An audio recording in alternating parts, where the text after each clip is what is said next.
આ દ્રષ્ટિ પ્રાપ્ત થઈ ને એટલે કૃપાથી બધું પ્રાપ્ત થઈ ગયું, પોતાની લાયકાતથી પ્રાપ્ત થઈ ગયું, સમજે? પ્રાપ્ત થઈ ગયું, 100% પ્રાપ્ત થઈ ગયું. પણ પોતાની પાત્રતા લાયકાત નથી, અને લાયકાત નથી એટલે જીરવવું એને પચાવવું એ અઘરું પડે.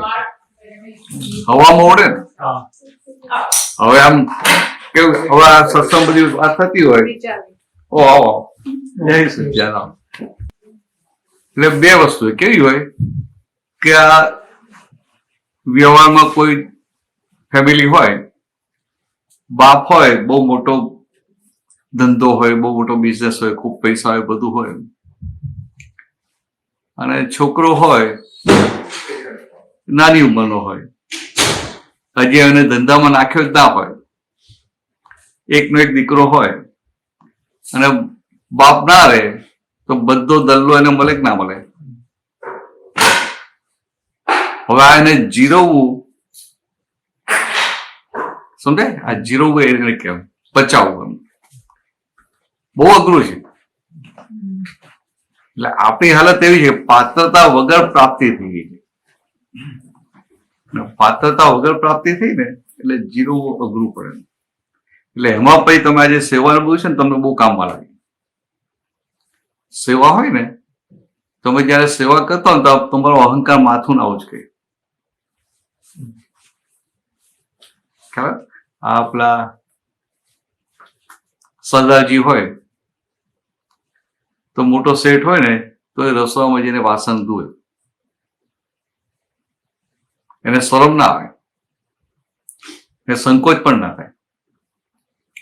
અને એનો ડ્રાઈવર જમે તો એનો ડ્રાઈવર જમીને ડીશ આપે, એ હાથમાં લે ને ભાઈ ધુએ. આવું હોય. એટલે આ જે સેવા છે ને, એકચ્યુઅલી અહંકારને ધોવા માટે છે. હું નાઈજીરિયા આવ્યો, બધા સિંધીના છોકરાઓ ને તે લોકો બહુ શીખવાડે પહેલેથી કે ભાઈ આ બધા જમે ને બધા હાથમાં ડીશ લઈ લેવાની. હવે આ મોટા મોટા માણસો હોય, ઇન્ડસ્ટ્રીયાલિસ્ટ હોય, એમના છોકરાઓ, એનો સ્ટાફ હોય ને એની થાળી લઈ લે, એને એવું ના થાય કે આ નાનો માણસ છે. પછી બધાના બૂટ ચંપલ બહાર કાઢ્યા હોય ને તો ખિસ્સામાંથી હેન્ડકરચીફ કાઢીને બધું સાફ કરીને લાઈનમાં ગોઠવી દે. એટલે નાના છોકરાઓને આવી રીતે ટ્રેનિંગ આપે. હવે એમને કોઈ ધર્મ રીતે ટ્રેનિંગ આપે, આ શું થાય કે એ નાના છોકરાને સંસ્કાર મળે, એનો મોટો થાય, એનો અહંકાર માથું ના આવશે, એટલે એક રોયલનેસ ખાનદાની ખુલ્લી થાય, ડેવલપ થાય. હવે આ જે નવી જનરેશન, આપણે આ બધું ચૂકી જઈએ, આપણે ખ્યાલ જ ના રહે, આપણે પોતાને જ ખ્યાલ ના હોય. તમને તમારા ભાગે સેવા આવે ને, તમે સેવા કરો, પણ તમને આ વસ્તુ ખ્યાલ ના હોય કે આ શેના માટે છે. હવે આ ખ્યાલ હોય તો કઈક એવો સંજોગ માથું ઉચકે ને તો તરત આપણે જાગૃત થઈ જઈએ કે આ ખોટું થયું. ઇટ્સ સમથિંગ, આપણું જે આપેલું છે ને બધું એવું સુંદર આપેલું છે, પણ આપણે શું ખાલી પેલું એક સેવા પકડી લીધી કે સેવા કરો કે ભક્તિ કરો. આ મારું નેટિવ ડાકોર, બરાબર?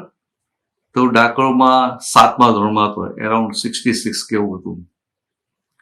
તો મારી બાજુમાં જે રહેતા હતા એ આમ મોટી ઉંમરના, એટલે એમનો નિયમ દરરોજ મંગળા આરતી કરવી. એટલે ગમે એવો વરસાદ હોય, ઠંડી હોય, તો જાય ખરા. અને પેલા ખુલ્લા પગે જાય, ચંપલ પહેરી ના જાય. એટલે એવું ખબર છે, ખુલ્લા પગે જાય. હું જતો હતો, પણ મારું કેવું હતું, 7મા ધોરણમાં કોઈ જઈએ ને કોઈ ના જઈએ. ચંપલ જતા ના એવું નહીં, એ જમાનો જેવો હતો, એ જમાનો જેવો હતો કે આપણે આ જૈનો કેવો ચંપલ પહેર્યા જાય ને, એ જમાનો જેવો હતો કે લોકો એટલા પૈસા હતા ને 66માં, 66માં એટલા પૈસા નતા. એટલે આ મંદિરમાં જાય કે આટલે જવું છે કે ચાલશે ચંપલ વગેરે, પછી બીજા કોઈને ઘરે જાય ચંપલ પહેરી જાય. પોળમાં છોકરાઓ રમતા હોય ચંપલ વગર રમતા હોય, આ મોઈ દંડા ને બધું, ગીલી દંડા બધું રમતા હોય, ચંપલ વગર રમતા હોય. હું જે રીતે રમતો હતો, સમજાય? એ જાય રેગ્યુલરલી, નિયમ. એટલે વરસાદ પડતો હોય તો જાય, ગમે એવી ઠંડી હોય તો જાય. પછી એકવાર રાતે લગ્નમાં પેલું મોડું થયું હતું. જાન ત્યાં નડિયાદ ગઈ હતી, નડિયાદ સંતરામ મંદિરમાં, ત્યાંથી આવતા મોડું થયું. છોકરાઓ બધા રાતે સુઈ જાય, એમ સવારે ઉઠે નહીં. એટલે પેલી તેડાગર બાય પછી લેવા આવે ને છોકરાઓને, એટલે પેલા તૈયાર કરી દેવાનો આવે. એટલે વહુએ કીધું કે બા એક કામ કરો ને, કે તમે આ છોકરાને તૈયાર કરો અથવા એમનો નાસ્તો બનાવી દો. તો પેલા સાસુએ શું કીધું, મારો 40 વર્ષથી મંગલા આરતીનો નિયમ છે, હું મારો નિયમ નહીં તોડું. પેલું હું નહીં કશું નહીં, હા કઈ વાંધો નહીં કે. પછી જલ્દી ગયા, જલ્દી પાછા આવી ગયા. એટલે પેલું ના હોય કે નથી કરવું, પણ મારું પ્રેક્ટિકલ એપ્લિકેશન છે ને એ સમજવાની, કે આ ઘરમાં આ બધા હોય એ જીવતા ભગવાન કહેવાય કે ના કહેવાય. ઘરમાં આપણા બધા ફેમિલી મેમ્બર્સ છે, આ દેહ મંદિર કહેવાય, અંદર ભગવાન ખરા કે નહીં? તો કે આ બધા જીવતા ભગવાન ના કહેવાય? હવે જીવતા ભગવાન આપણે તલછોડ મારીએ અને પછી મંદિરમાં ભગવાનની ભક્તિ કરવા જઈએ તો ભગવાન આપણી ભક્તિ સ્વીકારે? સમજાય? આ પ્રેક્ટિકલ એપ્લિકેશન અત્યારે ચૂકી જોઈએ. આપણે બધું કરીએ છીએ, ભક્તિ કરીએ, બધું કરીએ, પણ આજે એપ્લાઇડ સાયન્સ આખું ઉડી ગયું. એટલે એનું જે સાયન્સ પકડાયું નહીં ને, એટલે પછી રિજિડિટી આવી ગઈ, જડતા આવી ગઈ. હવે આ જ વસ્તુ હોય ને તો ઘરમાં બધાનો પ્રેમે જીતી લેવાય અને એને પોતાને ઉલ્લાસ છે, આનંદ રહે. એ બાને વખત એવું રહે કે ભલે કે આજે હું આરતી કરવા ના ગઈ, પણ આ બે છોકરાઓ છે એની અંદર ભગવાન ને કે મને ભગવાનની સીધી સેવા કરવાની મળી ને, પેલું તો દૂરથી આરતી જ થતા, તો સેવા કરવાની મળી, તો અંદર કેટલો ઉલ્લાસ આનંદ આવે. એટલે આપણો જે ધર્મ છે ને આવી રીતે છે, પ્રેક્ટિકલ છે. પ્રેક્ટિકલ આપણે ચૂકી ગયા અને પેલું પકડી લઈએ કે ભાઈ આજે 11 છે, મારે 11 કરવાની. પછી ભાઈ સમજાય? હું નાનો હતો તો 11 કરતો હતો, સવારે 11 કરી, બપોર ભાઈ 12 કરવાની. પેલો રાજગરાનો શીરો ને બધું બનાવ્યું, સિંગોડાનો શીરો, એટલે એવું બધું ભાવે. રાજગરાની પૂરી ના ભાવે, એટલે એટલું એ બધું ખાઈ લેવાનું. એટલે સવાર બધા ઘરના ને ખબર હોય કે ભાઈ આવું જ કરવાનું, એટલે એ શીરો બધું સવાર ખાઈ લેવાનું, રાતે બધું ચાલે સાંજે. એટલે આ લોકોને વાંધો ના હોય, દાદા દાદી ઘરમાં હોય, એ લોકોને વાંધો ના હોય, એ લોકો જાણતા હોય કે આ શીરા માટે શ્રાવક થયો છે, ખબર એ. અને આપણે કેમ કઈ નામ આજે નથી 11 કરવાનું, તો એ આપણને આપે થોડું થોડું, એટલે છોકરાને આનંદ થાય. આજે પ્રેક્ટિકલ જે એપ્લિકેશન છે ને એ સમજવી પડે. આપણે ક્રિયાને પકડી લઈએ છીએ, તો એ ક્રિયા પાછળ જે ઇન્ટેન્શન છે, આશય છે, એ પકડાતો નથી. અને ખોટું નથી. હવે આ બધા નિયમ હોય, દાખલા મંગલા આરતીનો નિયમ છે કે ખોટો છે, એવું આ બીજા બધા નિયમ હોય કે ના હોય?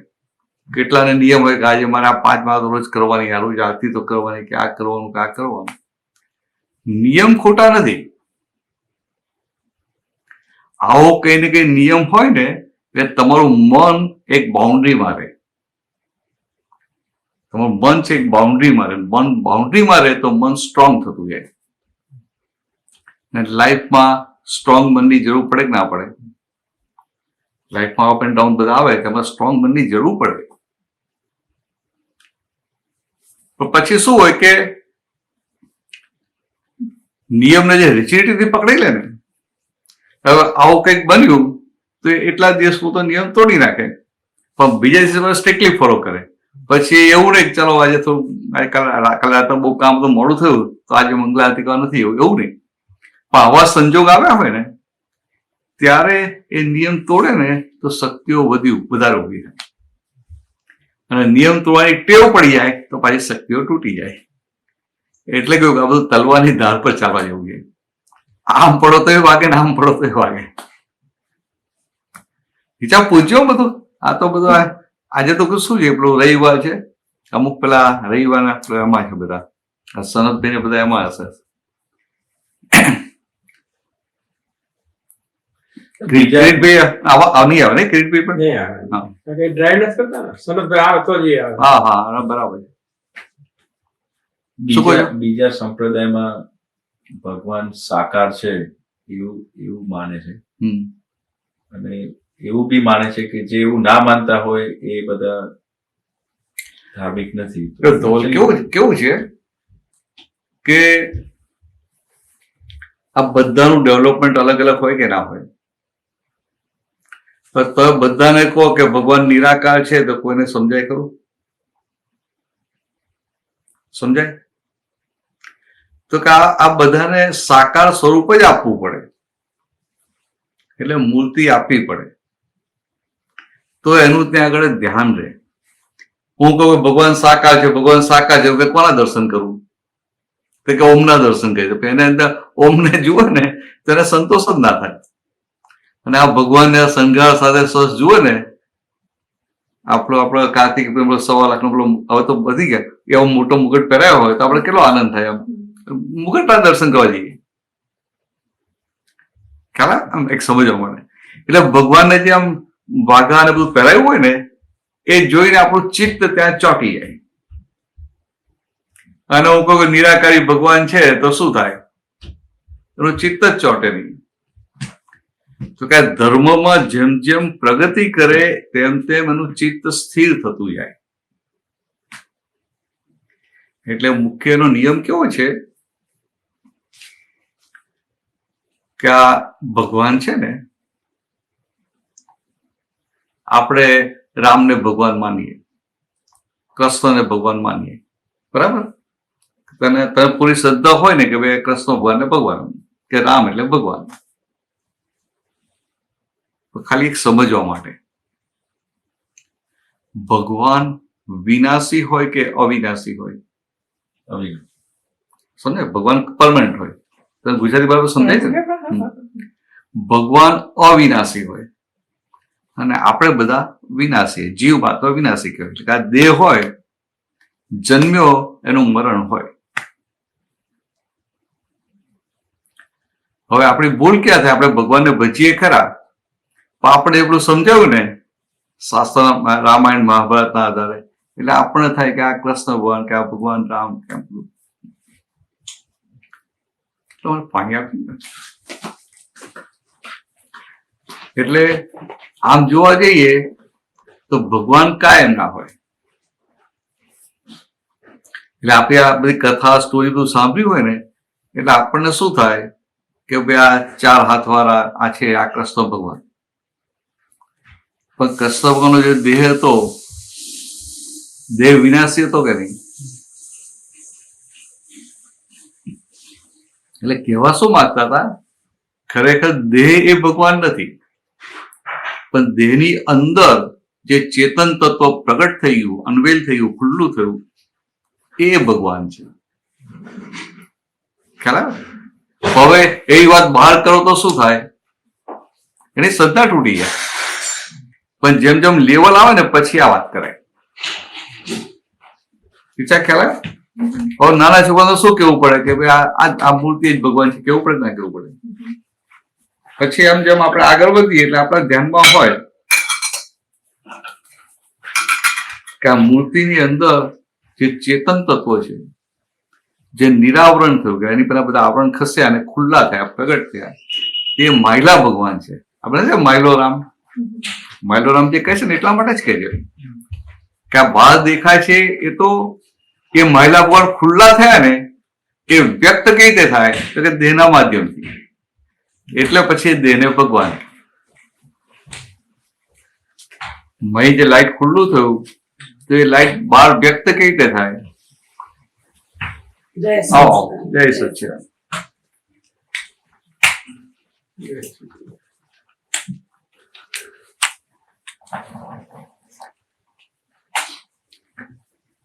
આપણે આ લાઈટ હોય ને તો પેલો કાચ હોય, રિફ્લેક્ટર હોય, બધું હોય, એના મીડિયમ થી ખુલ્લું થાય, વ્યક્ત એની થતું હોય. એટલે એ મીડિયમ વાળો ભાગ એની પ્યોરિટી થાય એટલે કે આ રીચાનો ભાગ છે ને, રીચાનો અંતસ્કરણ છે, મન બુદ્ધિ ચિત્ત અહંકાર. એ તો સમજ્યા, અંતસ્કરણ સમજ્યા તું ભણેલી ડાકોરમાં જ ને? Soul. ડાકોરમાં જ ભણેલી ને? No, English medium ભવન soul. ડાકોર વિદ્યાનગર વિદ્યાનગર ભણે, સ્કૂલ ડાકોરમાં નથી કરી ને? થોડુંક જ કર્યું. ઓહો, ના તો મને ખ્યાલ નથી. ના, અંતસ્કરણ એટલે ઇનર કોન્શિયસ, એટલે આ મન બુદ્ધિ ચિત્ત અને અહંકાર એ અંતસ્કરણમાં આવે. અને આ સોલ કહીએ ને, સોલ એટલે આત્મા કહેવાય. તો આને પ્યોર ક્યારે કહેવાય? તો કે આની અંદર જે અંદર દુશ્મનો બેઠા હોય ને, આપણી અંદર, બહાર તો બધા હોય પણ આપણી અંદર, હા પહેવા જ નથી, એ તો ના પહેવા દે, તો અંદર બેસવા દે એનિમી.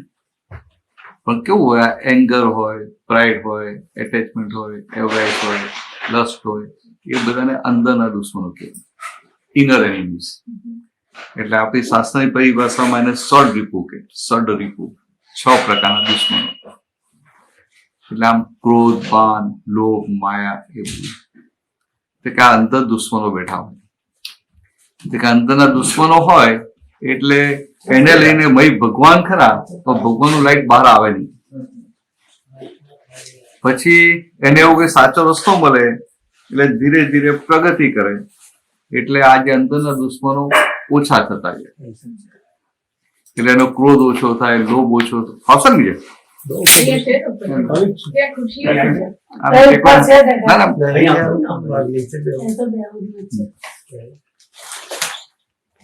એટલે આપણી અંદરના જે એનિમી છે ને, ક્રોધ, માન, માયા, લોભ, એ આપણે જાગૃત થઈએ એટલે દિવસે દિવસે ઓછા થતા જાય. આમ નિયમ એવો હોય, થોડું આના લક્ષમાં વાત કરીએ છીએ, ચાલશે ને? ફર્સ્ટ ટાઈમ આવી છે બધું ચાલશે.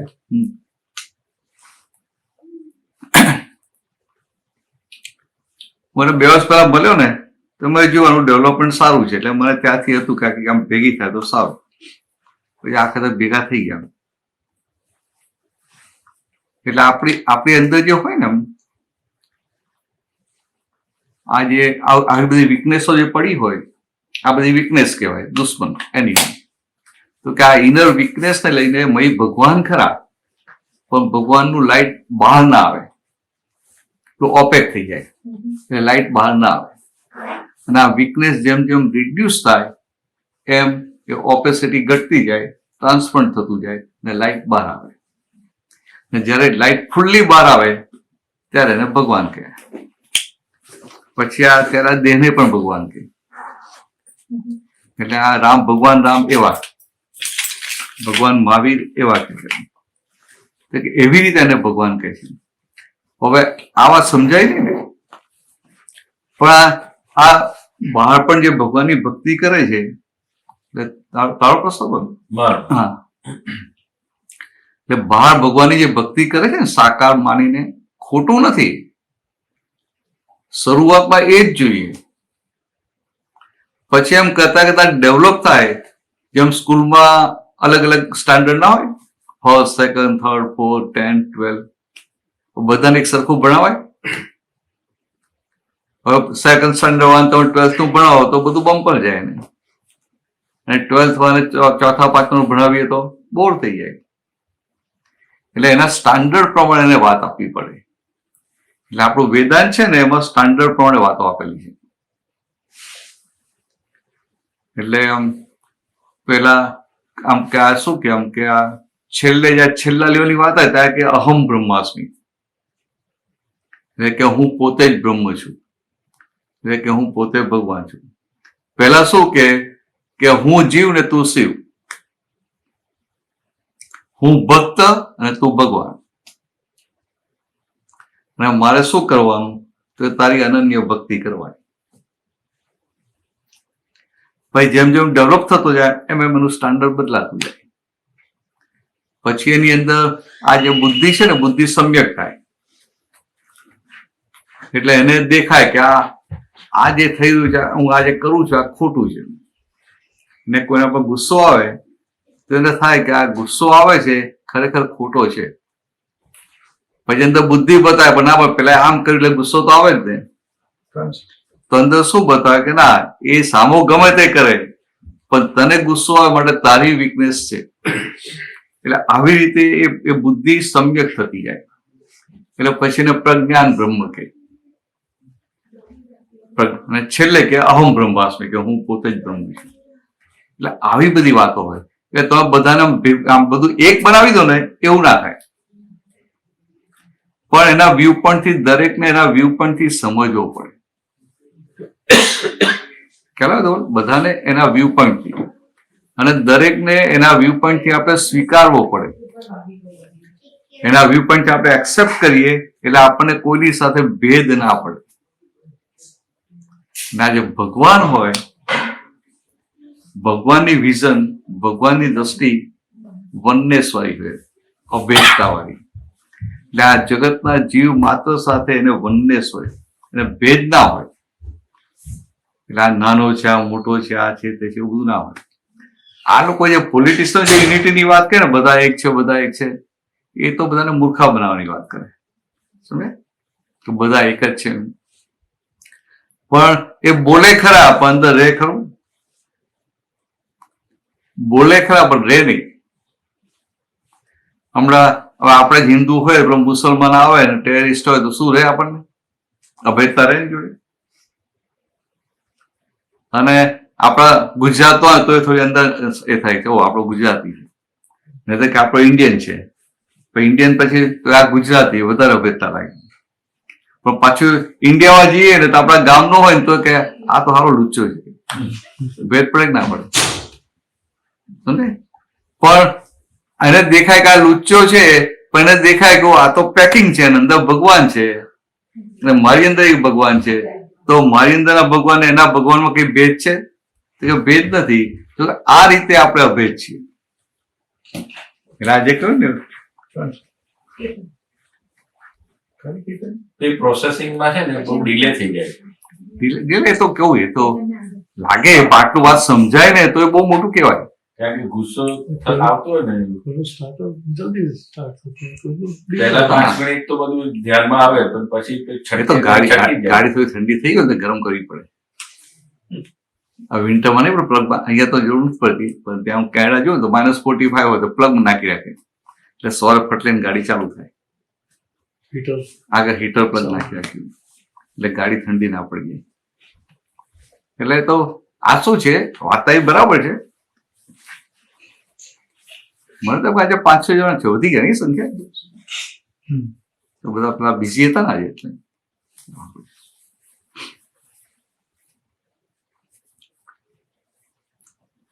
એટલે આજે વનનેસ છે ને, એટલે આવી તત્વદૃષ્ટિ વપરાય ને. હું તને જોઉં તો તારો દેહ જોઉં તો મને બધા ઓપિનિયન ઉભા થાય કે બહુ સારી છે, બહુ ડાઈ છે, આમ બધું થાય ને. અને પછી બીજા કોઈને જેવું થાય કે આ તો બહુ વાંકા છે, આ તો બહુ લુચ્ચા છે, આ બહુ ગુસ્સાવાળા છે, આનાથી બહુ ચેતીને રહેવા જેવું છે, આ બહુ સારો માણસ છે, આ બહુ જેન્ટલમેન છે. એટલે આ દેહ જોયું ને પેકિંગ, તો પેકિંગને જોઈને આપણા અંદર એક ઓપિનિયન ફોર્મ થઈ જાય. અને ઓપિનિયનના આધારે પછી આપણો સંસાર આખો ચાલ્યા કરે. બીજો જે પરભવ છે ને, બીજો ભવ આખો બંધાય કરે.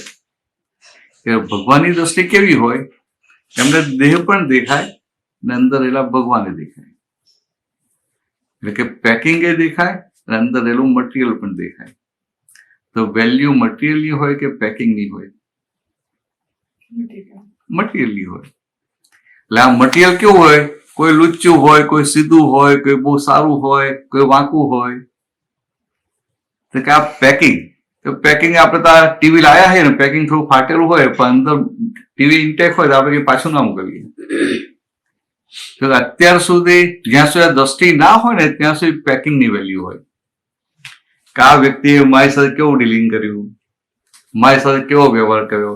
આ લગ્નમાં ગયા તો આપણે સાથે આવો પર એ કેવો વ્યવહાર કરતા હતા. એટલે આ બધું આપણે ખૂંચ્યા કરે અને એને લઈને આપણને એની સાથે ભેદ પડી જાય. અને આ જેટલા મોક્ષે ગયેલા એમને આખા જગત સાથે અભેદ થયેલા, વનનેસ આવી હતી એટલે મોક્ષે ગયેલા. પણ કઈ દ્રષ્ટિઓ એમની કે જીવ માત્ર અને પેલા ભગવાન દેખાય, અંદરના માયલા ભગવાન દેખાયા કરે, માયલા રામ દેખાયા કરે. એટલે પછી એને ભેદ પડે નહીં. એટલે જયારે મહિલા રામ દેખાય ને પછી નિરાકાર દ્રષ્ટિ આવે. એટલે નિયમ કેવો છે, આ અંદર જે ભગવાન છે એને નિરાકાર કહેવાય. આ જીવ માત્રમાં, મનુષ્ય ને જીવ માત્રમાં, આ બેક્ટેરિયામાં ભગવાન હોય, ને આ પ્રાણીઓમાં ભગવાન હોય, સાપ હોય તો એમાં ભગવાન હોય, અને આ ટેરરિસ્ટ હોય તો એમાં ભગવાન તો ખરા ને. એટલે અંદર મય ભગવાન છે ને એટલે આ કામ કરે છે. મયથી ભગવાન જતા એટલે કામ કરતું બંધ થઈ જાય. તો ભગવાન તો ખરા ને. તો કે આ બધામાં ભગવાન ખરા, પણ આપણે જાગૃતિમાં ના રહે કે ભગવાન છે. એટલે પછી આપણે બ્લેમ કરીએ કે આવો છે, પેકિંગ જોઈ અને આપણે બ્લેમ કરીએ. એટલે નિયમ કેવું છે, આજે અભેદતાની વાત છે ને, કે તમને પેકિંગની વેલ્યુ ના રહે, દ્રષ્ટિ મહિલા ભગવાન ઉપર રહે, એટલે વનનેસ ખુલ્લી થતી જાય. એટલે તને કોઈની સાથે ભેદ ના રહે. સમજે? તારી બાજુ પેલા કાશ્મીરી બેન છે, તને આટલું બધું સાચવે છે, સામસામ સુંદર વ્યવહાર છે, એટલે એની સાથે આટલી તલાક ના લાગે. અને તારે કઈ કામ હોય તો એ ફટલીને કરી નાખે, અથવા એમને કામ હોય તું કરી આપે, પ્રેમથી કરી આપે. પણ આ જ વસ્તુ બાય ચાન્સ એને તારું કઈ કામ ના કર્યું, તું તો પ્રેમ અંદરના ભગવાન છે જોઈને એવો એવો સચવી દે ને, તો તારું કામ થઈ ગયું. પણ જનરલી આપણે શું થાય કે એક વાર એક કે બે વાર કામ ના કર્યું ને એટલે આપણે અંદરથી તૂટી જાય, ભેદ પડી જાય કે આનું અમે આટલું કર્યું, આ મારું કરતા નથી. તો કે આ ભેદ ના પડે એટલે ભગવાનની નજીક ગયા. ભેદ ના પડે એટલે ભગવાનની નજીક ગયા. એટલે એવું કીધું, અંદરના ભગવાન એ અમૂર્ત કહેવાય, આ મૂર્તિ એ મૂર્ત કહેવાય. એટલે પેલું શાસ્ત્ર વાંચે એટલે કોઈ કે નિરાકારની ભક્તિ કરવી, કોઈ કે સાકારની ભક્તિ કરવી. તો બેમાં હાચા કોણ? તો કેવું નહીં, એ બંને વ્યૂ પોઈન્ટ છે. વ્યૂ પોઈન્ટ એટલે કે દ્રષ્ટિબિંદુ. View point, view point means it may be correct, may not be correct. કારણ કે હું અહીંથી જોઉં છું, મને આ વ્યૂથી આમ દેખાય ને આ વ્યૂથી આવું દેખાય છે. એટલે હું મારા વ્યૂ પોઈન્ટ નો આગ્રહ રાખું, ઇન્સિસ્ટ કરું કે ના આ જ કરેક્ટ છે, તો મને બધે ઝઘડા થાય કે ના થાય. પણ મને સમજાય કે it is this is my view point and other person has different viewpoint. તો એને હું એના વ્યૂ પોઈન્ટ થી એક્સેપ્ટ કરું તો મને પ્રોબ્લેમ ના થાય. પણ હું એને એના વ્યૂ પોઈન્ટ થી એક્સેપ્ટ ક્યારે કરી શકું? when I don't have insistence for my own viewpoint. આપણે મોટા મોટો પ્રોબ્લેમ આ થાય, આપણને આપણા વ્યૂ પોઈન્ટ માટે આગ્રહ હોય. પછી સમજે? આ બધા તમારી સાથે બધા કામ કરતા હોય તો તમને હોય કે આવી રીતે કામ કરવું જોઈએ, ને પેલા હોય કે આમ નહીં પણ આમ કરવું જોઈએ. તમારું સાંભળે કે એની રીતે કામ કરે તો શું થાય? તમને આ સારું કે આ રીતે જ કરે, સમજે? પછી એમ કરતા ધીરે ધીરે ભેદ પડતો જાય. એટલે આજે મૂર્ત અને અમૂર્તની વાત છે ને, એ શું કહ્યું ભગવાને? કે જ્યાં સુધી તમને અમૂર્ત એવા અંદરના ભગવાનની ઓળખાણ પડી નથી, ત્યાં સુધી આ મૂર્તિની ભજના 100% કરવી જરૂરી છે. પછી આગળ કીધું કે તમને અમૂર્તની પ્રાપ્તિ થઈ ગઈ તો મૂર્તિની ભજના નહીં કરવાની, સાકારની ભજના નહીં કરવાની. તો ના હોય, ભૂલથી એવું ના કરતા. ને તો લોકો શું સમજશે કે આ જ્ઞાની છે તો જ્ઞાની જ મંદિરે નથી જતા, તો આપણે જોવાની જરૂર નથી. એટલે તમારા નિમિત્તે લોકોનો વ્યવહાર તૂટી જાય. ખ્યાલ? એટલે આજે આમ આધ્યાત્મમાં જે બહુ ટોપ લેવલના હોય ને, ટોપ લેવલની દશામાં પહોંચ્યા હોય, એને કઈ આમ મંદિરમાં જવાની જરૂર ના હોય. પણ છતાંય એ કંઈક આવ્યા મંદિર હોય રસ્તામાં, તો પછી એ વ્યવહારથી પણ મંદિરમાં જાય, દર્શન કરે, બધું જ કરે. એને ભલે જરૂર નથી, પણ લોકો એને ફોલો કરે છે ને. એને તો પેલો વ્યવહાર તૂટી જાય. વ્યવહાર તૂટે એટલે પછી બીજા બધાની પ્રગતિ બંધ થઈ જાય. એટલે આ સિદ્ધાંત આવો છે કે જ્યાં સુધી અમૂર્ત ભગવાનની પ્રાપ્તિ થઈ નથી ત્યાં સુધી આ મૂર્તિની જરૂર છે.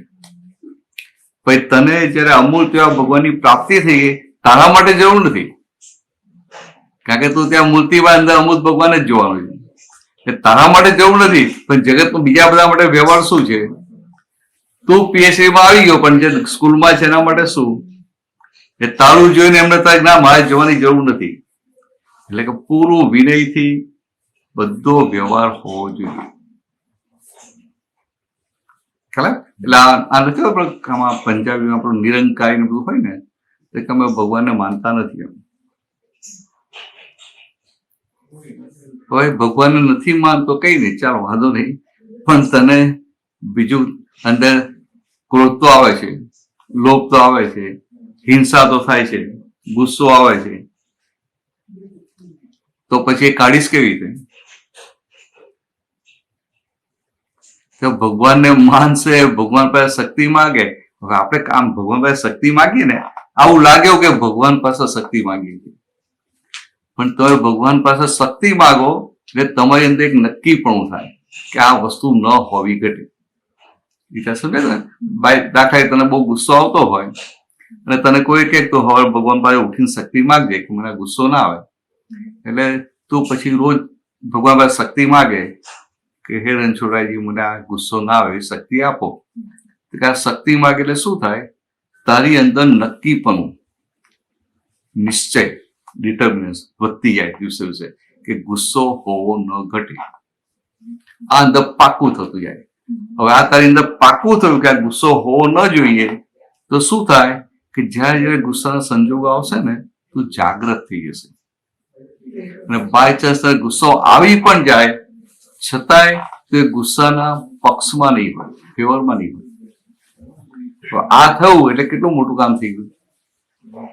હવે એટલે એટલા માટે આ કહ્યું ભગવાન પાસે માગવાનું, કે ભગવાન પાસે માગવું. તમને જે શક્તિઓ ખૂટતી હોય, તમને જે લાગે એ કે માગવાનું. કાલની પેલે આવી હતી, શું નામ હતું? શિબાની નીકળી. સારા હતા ને? એમ બંને કપડ સારા હતા.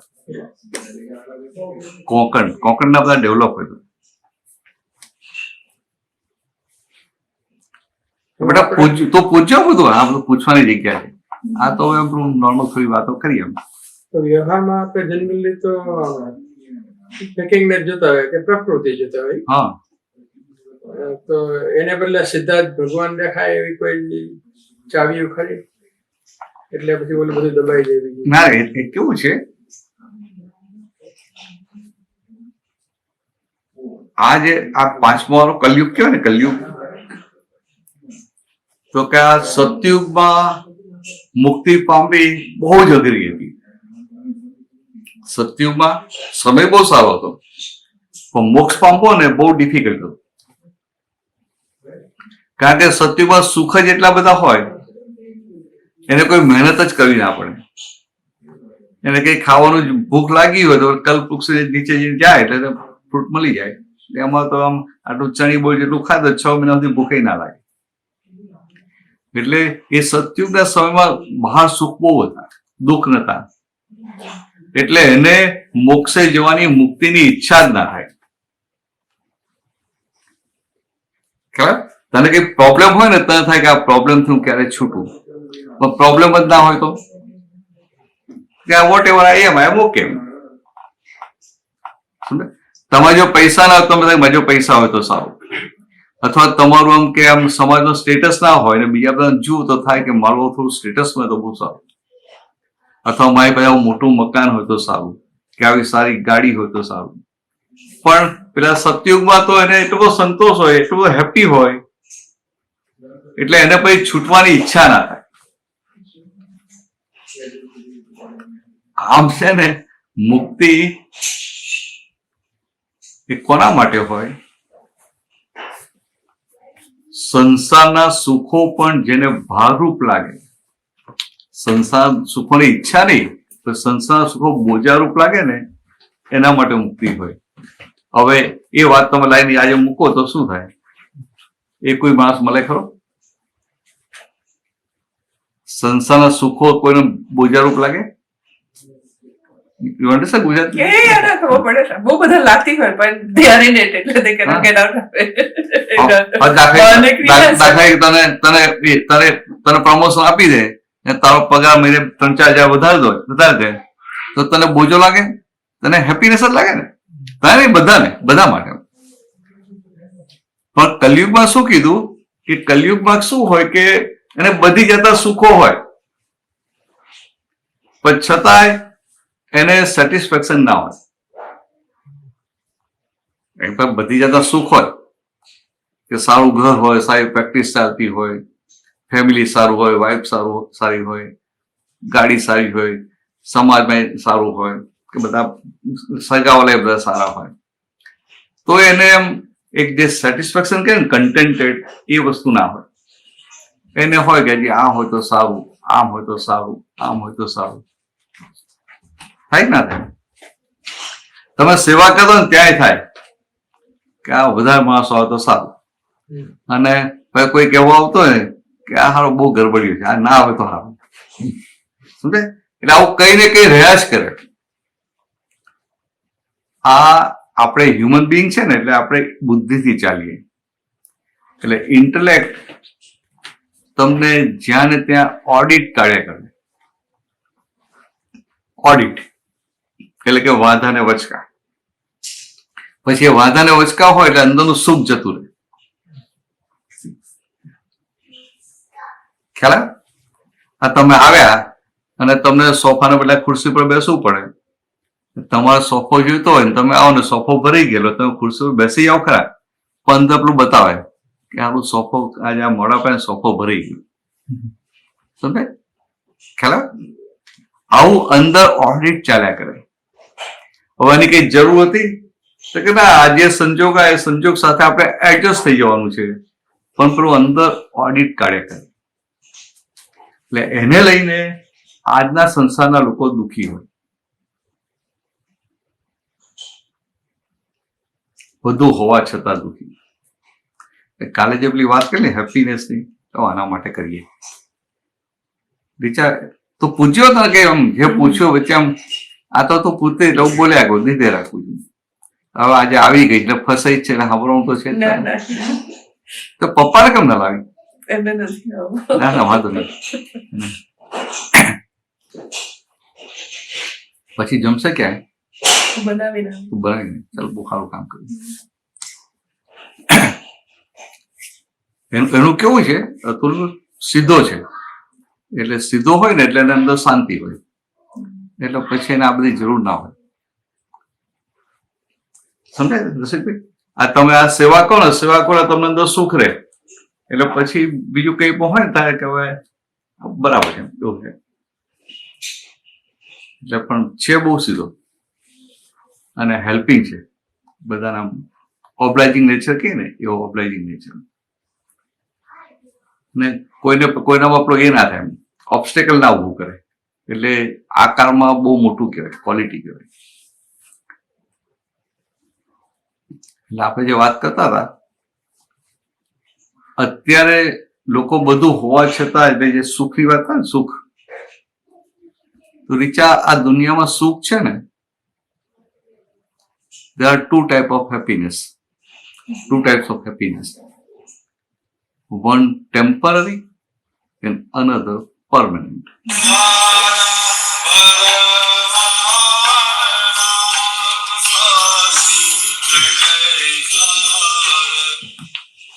So there one temporary and one permanent. Permanent happiness એટલે કે એકવાર આવ્યા પછી જાય નહીં, એટલે પરમનન્ટ કીધી. ભગવાન છે ને, ભગવાનનો ઇનહેરન્ટ નેચર પરમનન્ટ હેપીનેસ છે. આ ભગવાન રામ કે ભગવાન કૃષ્ણ હોય ને, એમના અંદર કાયમનો અંદર આનંદ હોય. અંદર કાયમનો આનંદ હોય એટલે બહારનું બધું ગમે તેવું આગુ પાછું થતું હોય ને એમને કશું વળે નહીં. અંદર જેટલો આનંદ હોય એટલે, અને અંદર આનંદ ના હોય તો બહાર કંઈક થાય ને તો જ છંછેડાઈ જાય, તરત રિટાલિએટ કરે. હવે આ એટલે એ પરમનન્ટ હેપીનેસ. અને આપણે આ જગતમાં જે જોઈએ છે ને વર્લ્ડલી હેપીનેસ, એ બધી ટેમ્પરરી હેપીનેસ કહેવાય. સમજે? કાલે આપણે ગયા, ખાધું, ખાઈએ ત્યાં કેટલો આનંદ આવે ને, પાછી હાજે ભૂખ લાગે ના લાગે, એટલે એને ટેમ્પરરી હેપીનેસ કહેવાય. સમજવા માટે આપણે ક્યાંક મોલમાં ગયા હોય, કંઈક સારા કપડાં કે સાવ કેમ જેકેટ કે જોઈએ તો આપણે મન થાય લઈ લઈએ એટલે આનંદ થાય ને, ચાલો સરસ મળી ગયું. એ હેપીનેસ ટકે કેટલી? It has a time limit. કોઈ તને સાવ સારી રીતે ટ્રીટ કરે, ખૂબ રિસ્પેક્ટ આપે તો એ તને ગમે કે ના ગમે.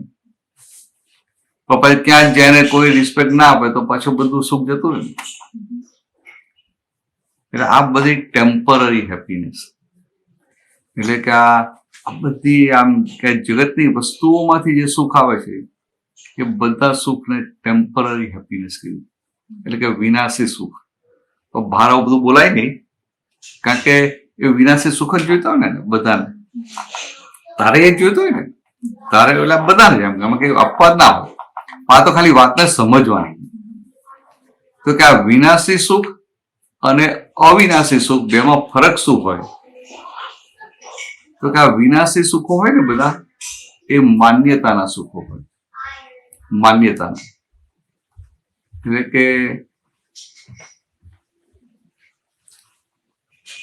એક સારો દાખલો આપો કે બે ફ્રેન્ડ્સ હોય ને બહાર ગયા હોય લોંગ ડ્રાઈવ પર, રિમોટ પ્લેસમાં ગયા ને પછી બંનેને ભૂખ લાગી હોય, ખાવાનું શોધે તો એક નાની એવી હોટલ જેવું મળી ગયું. ધાબામાં ગયા, એ પેલો કે હું તો બંધ કરું છું હમણાં, તો હવે તમે આગળ જાઓ. કે આપણે આગળ 2 કલાક સુધી ધાબું આવતું નથી, તો આપણે શું કે ભાઈ તું જે હોય આપને આમ. પેલો કે હું તમને ચિકન બનાવી આપું, બીજું કશું નથી મારી પાસે. હવે 2 ફ્રેન્ડ્સ હોય, એક નોનવેજ ખાતો હોય અને બીજો પ્યોર વેજીટેરિયન હોય, તો શું થાય? પેલો જે નોનવેજ ખાય છે તો પ્રેમથી ચિકન ખાઈ લેશે ને, એને આનંદ આવશે કે નહીં આવે? He will be very happy. અને પેલો જે પ્યોર વેજીટેરિયન છે એને ગમે એટલી ભૂખ લાગી હશે તો ટેસ્ટ પણ કરશે? એ નહીં કરે. સમજે? એટલે આ વિનાશી સુખ કેવાય છે કે આ જે મટીરિયલિસ્ટિક હેપીનેસ છે ને, તો કે આ દુનિયામાં કોઈ મટીરિયલ એવું નથી કે તમને સુખ આપે. પણ જે નોનવેજ ખાય છે એની બિલીફમાં શું છે કે આ ખાવાનું મને સુખ આપશે, એટલે એની બિલીફ, એનું બિલીફ અંદર આરોપણ છે, એને એ બિલીફ ક્રિએટ કરેલી છે માટે એને હેપીનેસ લાગે છે. અને જેને એ બિલીફ નથી એને હેપીનેસ નહીં લાગે. એનો મિનિંગ શું થયો કે all this temporary happiness, all this worldly happiness, they are belief based happiness. Really they are not existing. સમજે? હવે તમે કહો કે હું તો આ ખાઉં છું તો સારું ખાવાનું હોય, ગુલાબજાંબુ હોય, મને તો ભાવે છે, કે મને તો બહુ સારું થયું, આનંદ આવે. તો કે બરાબર છે, હવે તમને ગુલાબજાંબુ ભાવે, તમને આનંદ આવ્યો, તો બીજા કોઈને આપી અને ભાવતું જ ના હોય તો શું થાય? એને સુખ આવે? એટલે કે જો મટીરિયલ સુખ આપતું હોય તો તમને આવવું જોઈએ, બીજાને આવવું જોઈએ. મટીરિયલ સુખ નથી આપતું, તમારી પોતાની માન્યતાનું આરોપણ તમને સુખ આપે કે દુઃખ આપે. સમજે? ખ્યાલ?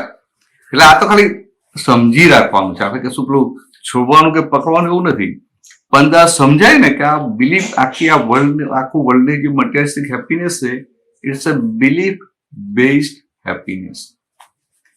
એટલે સિમ્પલ કે તારે જો હેપી થવું હોય, તું હેપી છે જ આપણા રીતે સંવાદ કરું, તો તને કોઈ પણ જગ્યાએ અનહેપીનેસ લાગે ને, just change your belief and you will be happy.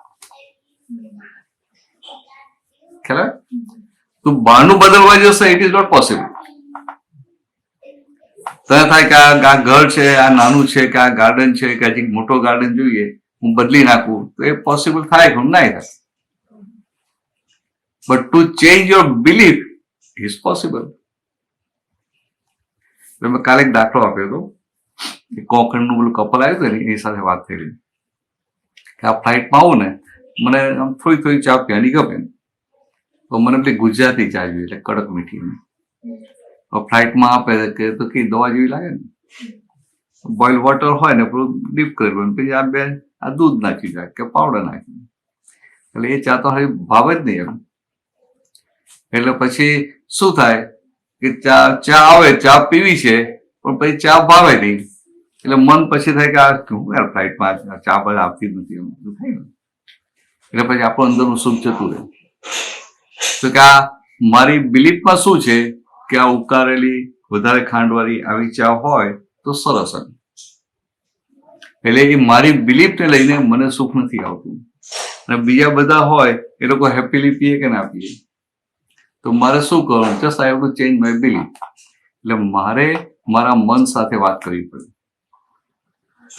કે ભાઈ આ પેલી ઉકાળેલી ને દૂધવાળી ચા હોય ને એ તો ડાયજેશનમાં થોડું નુકસાન કરે, હેલ્થ માટે નુકસાનકારક, અને આ તો ખાલી બોઇલ વોટર જ છે ને ઉપરથી ડાયજેશન ઇમ્પ્રૂવ કરે. એટલે આવી વાત કરીએ ને, એની બિલીફ બદલીએ એટલે પછી એ પ્રેમથી પીએ કે ના પીએ. એટલે માનો સંજોગ ના બદલાય, સંજોગ એનો એ રહેવાનો છે. તો એ સંજોગમાં બીજા બધા હેપી છે, હું એકલો દુઃખી થઉં તો હું મૂર્ખ ના કેવું? સમજે? હવે આપણે પેલી હદે નથી જતા કે બાજુવાળો નોનવેજ ખાય મારે નોનવેજ ખાવ, ત્યાં નથી જતા આપણે. પણ આવી જે નોર્મલ વસ્તુ હોય ને કે જે નાની નાની વસ્તુ આપણે ડિસ્ટર્બ કરે, જસ્ટ ચેન્જ યોર બિલીફ, એટલે તમને અંદર આનંદ થઈ જાય. તો કે આ વર્લ્ડમાં આપણે રહીએ છીએ ને, આપણે એવું કંઈક મેળવી લેવાનું છે જેથી આપણે દરેક સંજોગોમાં હેપી રહી શકીએ. તબિયત ખરાબ હોય ને, માથું દુખતું તો હેપી રહેવાય એવું જોઈએ ના જોઈએ.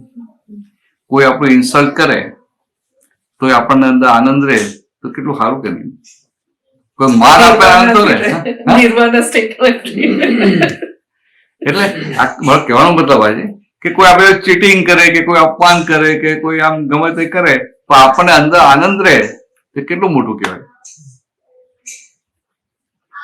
આપણે એવા થઈ જવું પડે. એટલે પૂછ્યો બધા આ તો હા ના જાશે ને પેલું એક સાલ ઉડાડ્યું એટલે એટલે એનું પેલું મહાભારતમાં તો એવું બતાવે છે કે ચીરી નાખે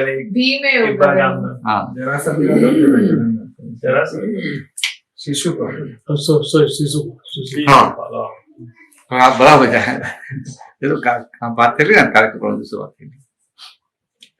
આપણે શું કહીએ, આ મહાભારત વાંચીએ ને તો આપણે શું કહીએ કે આ ભગવાન છે, ભગવાને આમ કર્યું, ભગવાને આમ કર્યું કહીએ. પછી આવું પણ કહીએ કે આપણે ભગવાનની ભક્તિ કરશું ને એટલે ભગવાન બધું સારું કરશે. ને ખોટું નથી, પણ એમાં આપણે આ જે બધું વાર્તાઓનું બધું વાંચીએ ને, કથાઓનું બધું, એ ઘણી વાર પેલું પકડી લેવાય, પેલું આપણી રીતથી પકડી લેવાય. એટલે આપણો શિશુપાલ હતો તો આપણે શું કહીએ કે ભગવાને, કૃષ્ણ ભગવાને શિશુપાલે 99 થી અપમાન કર્યું એટલે કે એને માર્યો. ખબર ને? આવું ખબર ને? 99 સુધી એને માફ કરી દીધો, 100મી વાર અપમાન કર્યું એટલે ભગવાને પેલું સુદર્શન ચલે ને એને માર્યો. આવું બધું કહીએ.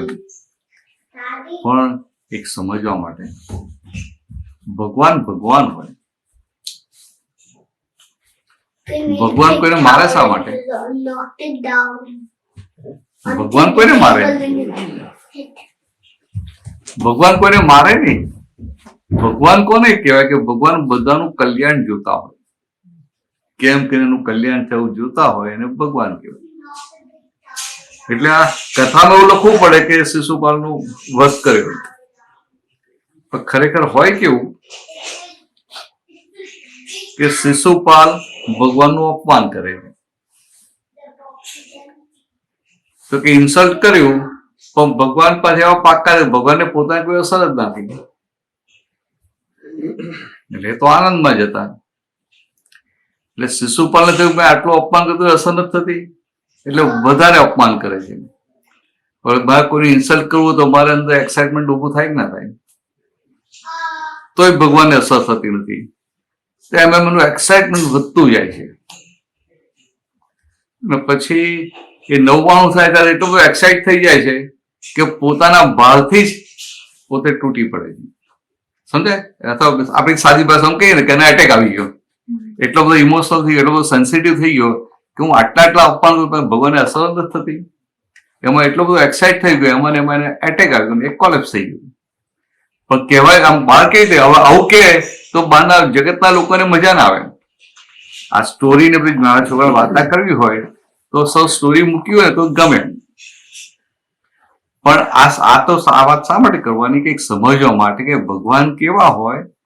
ભગવાન કોઈની હિંસા ના કરે. ભગવાન કોઈ હિંસા ના કરે. ભગવાન ભગવાન હોય. એટલે કે ભગવાન દાખલા કૌરવો હોય ને પાંડવો હોય તો આપણે આપણી બુદ્ધિથી એવું કહીએ કે ભગવાન પાંડવોના પક્ષમાં હતા અને કૌરવોની અગેન્સ્ટમાં હતા. ઓકે ને? અને બહુ સાદી ભાષામાં, રિફાઇન્ડ ભાષામાં બોલીએ તો આપણે કહીએ કે ભગવાન ધર્મના પક્ષમાં હતા અને અધર્મની વિરુદ્ધ હતા, એવું બોલીએ. પણ ટીચર ખરેખર કેવું છે કે ભગવાન કોઈના પક્ષમાં ના હોય ને કોઈની અગેન્સ્ટમાં ના હોય. ભગવાન સજ્જન હોય એનું પણ હિત જોતા હોય અને દુર્જન હોય એનું પણ હિત જોતા હોય કે કેમ કહીને એનું કલ્યાણ થાય. ખ્યાલ? બંનેનું હિત જોતા હોય. તો કે આ દુર્યોધન છે તો ભગવાને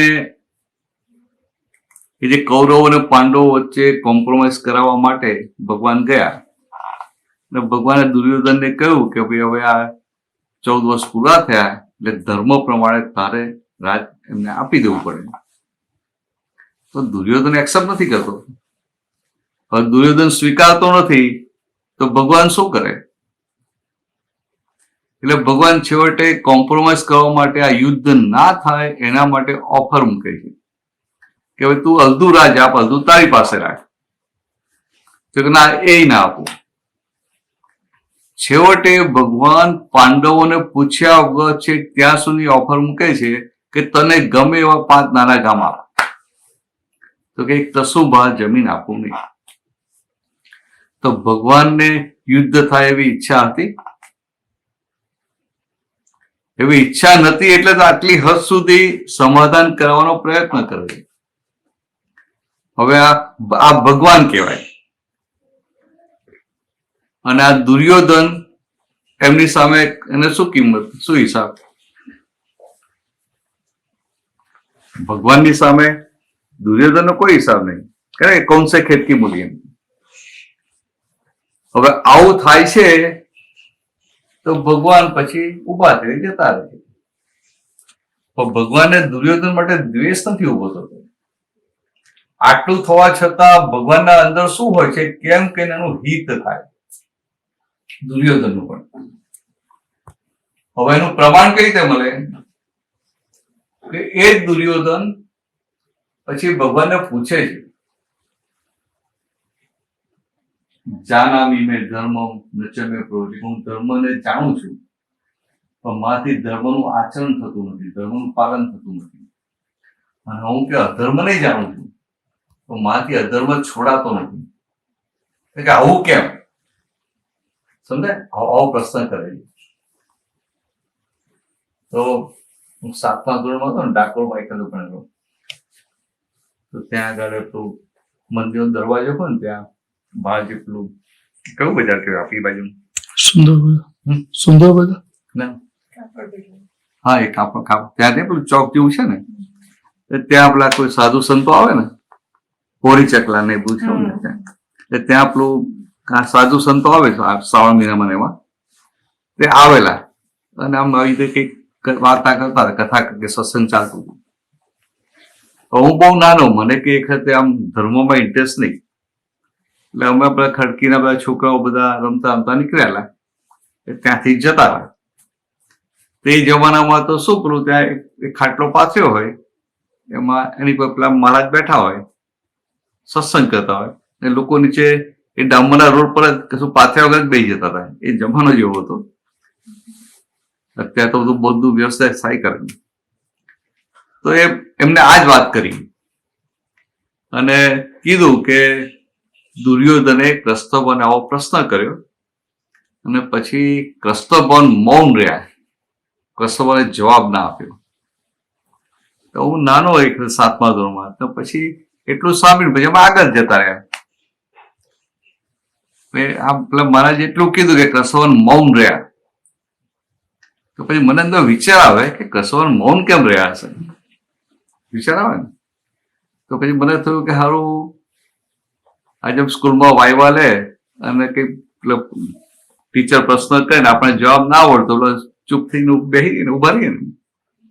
તો મને એવું થયું કે આ દુર્યોધને કૃષ્ણની પરીક્ષા લીધી, વાયવા લીધી, પણ કે કૃષ્ણને જવાબ નહીં આવડતો એટલે મૌન રહ્યા એમ. સમજાય? એ વખતે મારી બાળ બુદ્ધિમાં આવું મને સમજાતું. પછી આ દાદા ભગવાન મળ્યા, આખી જે દ્રષ્ટિ પ્રાપ્ત થઈ, એટલે આ સમજ્યું કે કૃષ્ણ મૌન કેમ રહ્યા હતા. તે કૃષ્ણ ભગવાનને દેખાતું હતું કે આ જે દુર્યોધન છે એ દુર્યોધનની બુદ્ધિ કેવી છે? કુબુદ્ધિ છે. કુબુદ્ધિ સમજે ને?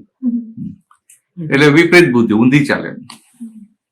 એટલે એને હું જો સાચી વાત કરીશ તો એનો એ મિસયુઝ કરશે અને વધારે સ્લીપ થશે, વધારે અધોગતિમાં જશે. તો દુર્યોધન વધારે અધોગતિમાં ના જાય એના માટે કૃષ્ણ મૌન રહે છે. હવે જો આના પછી શું ખબર પડે કે કૃષ્ણ ભગવાન આ કૌરવોનું પણ કલ્યાણ ઈચ્છતા હતા. પાંડવોનું ઈચ્છતા હતા અને કૌરવોનું પણ. એટલે આ ભગવાન કેવા હોય કે ભગવાન સજ્જન અને દુર્જન, સારો માણસ ને ખરાબ માણસ બંને કેમ કરીને બંનેનું કલ્યાણ થાય એવું જોતા હોય. હવે આવી રીતે આપણને કૃષ્ણની ભક્તિ ઓળખાણ પડે ને તો ભગવાનની સાચી ભક્તિ ઉભી થાય. સાચી ભક્તિ જેમ જેમ ઉભી થાય એમ આપણને આનંદ વધતો જાય. એટલે પૂજ્ય તો હવે તારે કઈ પૂછવું તો પૂછી લેજો. અત્યારે કઈ વાંધો નહીં, કઈ વાંધો નહીં. આપણે ઘરમાં અભિપ્રાય બંધાઈ જાય તો નેચરલી શું ને, તો હવે એમાં સ્કીપ ન કરવાનું. ઘરમાં 4 જણ રહેતા હોય તો હા, ઘરમાં 4 જણ રહેતા હોય એટલે ઓપિનિયન ફોર્મ તો થાય ને. એક જણ હોય એને ઘરમાં કામ ક્વોલિટી હોય, બધું કામ કરે, અને એક જણ હોય એને કામ કરવાનું ગમતું જ ના હોય, એવું હોય એમ. એટલે ઘરમાં આપણે 2 છોકરીઓ, એક છોકરી બહુ કામ કરે, એક બીજી કામ જ ના કરે. પછી જે કામ ના કરતી હોય આવીને એ બધી વાલી વાતો કરે કે પછી એને વાલી લાગે. તો પછી પેલીને થાય કે હું આટલું બધું કામ કરું છું ને તમે મને પ્રેમ નથી કરતા, અને આને બધું તમે પક્ષ લો છો. એટલે આ બધા કોમ્પ્લિકેશન ઉભા થાય. એટલે અભિપ્રાય શું છે? આ દુનિયામાં આપણે રહીએ છીએ ને, જ્યાં જ્યાં આપણે અભિપ્રાય ઉભો થાય ને એ અભિપ્રાય આપણા માટે બંધન રૂપ છે. બંધન, બોન્ડેજ. એટલે પછી શું કીધું કે હવે આવું તો સમજાય નહીં, એટલે શું કીધું કે નેગેટિવ અભિપ્રાય કોઈના માટે રાખતા નહીં, પોઝિટિવ રાખજો આ જગતના માટે. તો કે આપણને નેગેટિવ અભિપ્રાય હોય ને કે આ માણસ આમ છે, આમ છે, આમ છે, તો કોઈના માટે નેગેટિવ રહેતા નહીં. તો પછી તો પ્રશ્ન આવે કે એના માટે આપણે નેગેટિવ અભિપ્રાય ના બાંધીએ, પણ કે આ માણસ ચીટિંગ કરતો હોય ને આપણે એના માટે અભિપ્રાય ના રાખીએ ચીટિંગ કરે છે, તો આ સારો માણસ પછી આપણે વધારે ચીટિંગ કરે ને. સમજે? તો ત્યાં શું કીધું પછી કે જો તમે 2 વસ્તુ માનો છો. એક બાજુ શું કહીએ આપણે આપણા ધર્મમાં કે બધું ઉપરવાળાના હાથમાં છે, બધું ભગવાનના હાથમાં છે. એવું બોલીએ કે ના બોલીએ? બધું ભગવાનના હાથમાં છે. તો કોઈ વ્યક્તિ તમારી સાથે ચીટિંગ કરે એ ભગવાનના હાથમાં ખરું કે નહીં? અને કોઈ ચીટિંગ નથી કરતો એ ભગવાનના હાથમાં ખરું કે નહીં? તો પેલો ચીટિંગ કરવાનો છે કે ચીટિંગ નથી કરવાનો, બંને જો ભગવાનના હાથમાં હોય તો મારે પછી એના માટે નેગેટિવ ઓપિનિયન રાખી ને કર્મો બાંધવાની જરૂર ક્યાં રહી? સમજે? હવે આ તો એક આપણી જે માન્યતા છે એના આધારે વાત કરી કે આપણે માનીએ કે બધું ભગવાન જ કરે છે, ભગવાન જ કરાવડાવે છે, તો પછી મારે આ માસ આમ કરશે કે આ માસ આવો છે કે આ માસ ખરાબ છે એવો બધો અભિપ્રાય રાખવાની જરૂર જ ક્યાં છે? જો ભગવાન જ એની પાસે કરાવડાવે છે તો મારે કોઈના માટે નેગેટિવ થવાય? સમજાય એ કહેવામાં આવ્યું? એટલે આપણે આ ધર્મમાં જે કોન્ટ્રાડિક્શન હોય ને એ કાઢવા માટે વાત કરીએ. આપણી સમજણમાં જે કોન્ટ્રાડિક્શન હોય ને એ નીકળે તો આપણી પ્રગતિ. એટલે એક બાજુ આપણે કહીએ કે ભગવાન કરાવે, પછી ચાલો એ વાત જોવા દઈએ તો બીજી બાજુ આપણે શું કહીએ? કર્મનો સિદ્ધાંત મૂકીએ. કર્મનો સિદ્ધાંત કે ભાઈ આપણે આપણા કર્મો આપણે ભોગવવા પડે. પાછલા અવતારમાં આપણે જે કર્મો બાંધ્યા હશે એ જ કર્મો કે અત્યારે આપણને ભેગા થાય. સાહેબ, પાછલા અવતારમાં જાણતા અજાણતા પાપ કે પુણ્ય જે બાંધ્યા હવે આ જન્મમાં આપણે ભોગવવા પડે, એટલે કે પ્રારબ્ધ કર્મ રૂપે ભોગવવા પડે. તો આ કોઈ વ્યક્તિ છે મારી સાથે ચીટિંગ કરવાની છે કે મારું અપમાન કરવાની છે, એ મારું પ્રારબ્ધ કર્મ થયું કે ના થયું? તો આ પ્રારબ્ધ કર્મ તો હું લઈને આવેલું છું એ જ થશે ને. હું લાવ્યો નથી તો એને લાખ મારું અપમાન કરવું હશે તોય નહીં કરી શકે. તો મારે ભય રાખવાની જરૂર ખરી કે આ વ્યક્તિ આમ કરશે, આમ કરશે, આમ કરશે? મારે કોઈ ઓપિનિયન રાખવાની જરૂર જ નથી. ખ્યાલ? હવે આ ઘરની વાત છે ને, તો ઘરમાં શું હોય કે ઘરના જે 4-5 જણ હોઈએ ને તો કે આપણી સાથે કર્મના હિસાબ વધારે હોય. ખ્યાલ? આ ફાધર મધર હોય જાય હિસાબ હોય કે ના હોય? ત્યાં તો ભેગા થયા ને. લગ્ન કરે, પતિ આવે, પત્ની આવે તો કર્મના હિસાબ છે માટે ભેગા થયા ને. આ છોકરાઓ છે તો કર્મના હિસાબ છે માટે ભેગા થયા. બાર પછી હિસાબ બધા ના હોય. તારા ફ્રેન્ડ્સ હોય તો હિસાબ કેટલા હોય? ક્યારેક ક્યારેક ભેગા થઈએ. અને આ તો જોડે જોડે રહેવાનું હોય એટલે હિસાબ વધારે હોય. એ જ્યાં હિસાબ વધારે હોય ત્યાં આપણે અભિપ્રાય વધારે પડે. એટલે આપણે ત્યાં પછી આ જાગ્રત રહેવાનું. એટલે પછી પેલી દ્રષ્ટિ વાપરવાની કે એના મન વચન કાયા છે એ આ પ્રારબ્ધ કર્મને આધીન બધું કરે છે ને.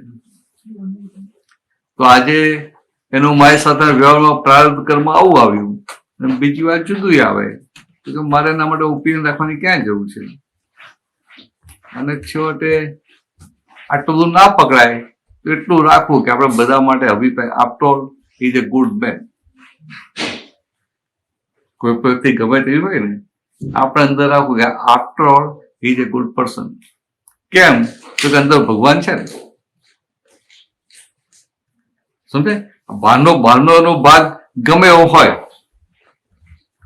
પણ આફ્ટર અંદર ભગવાન છે તો કે after all is A good person. આવું અંદર રાખીએ ને એટલે આપણા અભિપ્રાય બધા પોઝિટિવ થઈ જાય.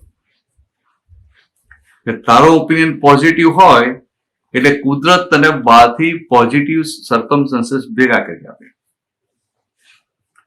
તને કોઈ પણ વ્યક્તિ સાથે નેગેટિવ ઓપિનિયન હોય એટલે પછી બહાર બધું પોઝિટિવ હોય ને તો નેગેટિવ થવા માંડે. આ બધી ઇન પ્રિન્સિપલ વાત કરી છે આપણે બધી સમજવા માટે. એટલે આ અંદર સમજી લેવાનું કે ભાઈ મારે આ સ્ટેપમાં શું કરવું? ફર્સ્ટ સ્ટેપમાં તો કે આ કોઈના માટે નેગેટિવ ઓપિનિયન રાખવો નથી, એના બધા માટે પોઝિટિવ રાખવો છે. પણ કે આવું કરે છે તો નેગેટિવ ઓપિનિયન તો ફોર્મ થઈ જાય ને. તો બરાબર છે, પણ તો બે વાત કરો છો ને. એક બાજુ બધું ભગવાન કરાવડાવે છે તો એ કરે છે કે એની પાસે ભગવાન કરાવડાવે છે તો ભગવાન કરાવડાવે છે તો પછી એ નેગેટિવ છે તો કે ના. અથવા બીજી બાજુ આપણે કર્મનો સિદ્ધાંત કહીએ તો કે આપણે કહીએ કે આ આપણે જન્મથી મૃત્યુ સુધી આપણે જે પાછલા અવતારમાં જે કર્મો બાંધ્યા છે એનો ભોગવટો આવે છે. તો કોઈ વ્યક્તિ ગમે તેવી હોય આપણે એના થકી જે ભોગવટો આવે છે તો કે એ ભોગવટો આપે છે કે આપણા કર્મ એવા વિચિત્ર છે માટે કે આપણા કર્મ છે માટે. એટલે આવું અંદર રહે એટલે કોઈ પણ વ્યક્તિ માટે નેગેટિવ ના થાય. નેગેટિવ ના થયું એટલે તમારે પ્રગતિ કરવામાં પાટલી ગું ચૂકલી ગઈ. હા, બહુ સારી વાત કરી. પાટલી ગું ચૂકલી ગઈ. તો આવું તરત યાદ આવતું નથી એ ટાઈમ. કઈ વાંધો નહીં, પછી કરાય ને. ભલે ને એખાદ યાદ ના, આપણે કે તરત કરવું નથી. આપણે આજે ને આજે કે ફર્સ્ટ ક્લાસ નથી લાવવો. આપણે ઉતાવળ ક્યાં છે? ત્યારે તો ગૂંચળું બહુ વધી હજી જાય. તો કેટલા 40 વર્ષ છે? હા, તો હજી 60 વર્ષ બાકી છે. આપણે કેવું ઉતાવળ નથી. આ કેવું છે, એક સિમ્પલ વાત તને સમજાવું. આપણને અત્યારે જે દેહ મળ્યો છે ને, અત્યારે આપણા દેહ મળ્યો, કેમ મળ્યો? વિચાર, દેહ, આ બોડી કેમ મળી તને? પાછળ જમા કરવું. હા, પાછા જમણા કમરા. ભોગવવા માટે. હા, ભોગવવા માટે. બરાબર, પરફેક્ટ. હું સાદી ભાષામાં કહું કે પાછલા જન્મમાં આપણે જે બધા ભેગા થયા ને, તેની સાથે આપણે રાગ થાય કે દ્વેષ થાય. એટલે આપણી દોરી હોય ને, પતંગનો દોર હોય, એ દોરમાં આપણે કોઈ પતંગ કપાઈને ખેંચીએ દોરો, પછી વીંટવાનું, તમે ગૂંચો પડે કે ના પડે? એવું આપણા દોરમાં આ કોઈની સાથે રાગ કરીએ કે દ્વેષ થાય, કોઈ સાથે ઝઘડો થાય, ભૂલો થાય, એનું અપમાન કરીએ, અથવા એ આપણું અપમાન કરે એટલે આપણે અંદર નક્કી કે હું એને જોઈ લઈશ, એટલે આપણી દોરીમાં ગૂંચો પડી. તો આ દેહ જે ત્યાં મળ્યો ને, એ પાછલી ગૂંચો ઉકેલવા માટે મળ્યો છે. હવે પાછલી ગૂંચે ખબર ક્યારે પડે? દોડ સમજાય? ગૂંચ જેવું ખબર ક્યારે પડે કે તું આ બેઠો હોય, ખુશાલી સાથે શાંતિથી બેઠો હોય ને, ખુશાલી એકદમ પેલો બોમ્બ મૂકે, બોમ્બ ફોડે, એટલે તારે સમજી જવું કે આ શું થયું? પાછલી ગૂંચ સામે આવી. એટલે એટલે શું નક્કી કરવાનું કે મારે આ પાછલી ગૂંચ ઉકેલવી છે. એટલે આ જન્મમાં આટલું જ નક્કી કરવાનું છે કે પાછલી ગૂંચ ઉકેલવી છે અને નવી ગૂંચ પડવા દેવી નથી. એટલે આપણું બહુ મોટું કામ થઈ જાય. અરવિંદભાઈ સમજાય? તો રિએક્શન અપાઈ જાય તો હા, કઈ વાંધો નહીં.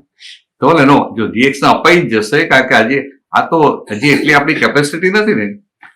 પણ રિએક્શન અપાઈ ગયા પછી તને 5 મિનિટ પછી, 10 મિનિટ પછી, 1 દિવસ પછી સમજાય કે ના સમજાય કે આ રિએક્શન આપ્યું ખોટું હતું?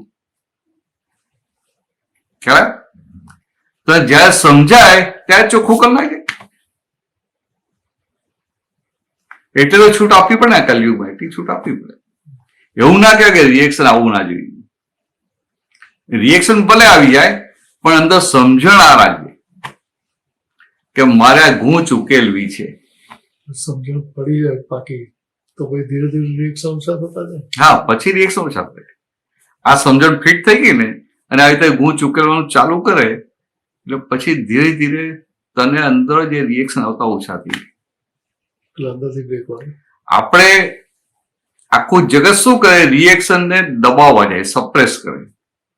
આપણે સપ્રેસ નથી કરતા, અંદરની સમજણ બદલીએ છીએ. અને અંદરની સમજણ બદલાય એટલે રિએક્શન આવતા બંધ થાય. સપ્રેસ કરે ને કે ભાઈ હવે એ ભલે ખોટું કહે, મારે કશું બોલવું નથી, તો ભાઈ શું થાય? 1 વાર, 2 વાર, 4 વાર, પછી 10 વાર થાય એટલે પછી સ્પ્રિંગ ઉછળે. બસ એવું થાય. એક્ઝેક્ટલી.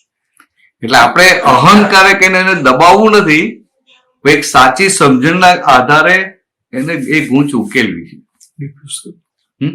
ડિફ્યુઝ કરવાનું છે. હા, આપણે એ બોમ્બને ડિફ્યુઝ કરવો પડશે ને. અમે ડિફ્યુઝ થઈ પિન કાઢી લેવાની. એટલે પીન ખાલી કાઢી લેવાની. એ પિન મારે તો આપણે પિન કાઢી લેવાની.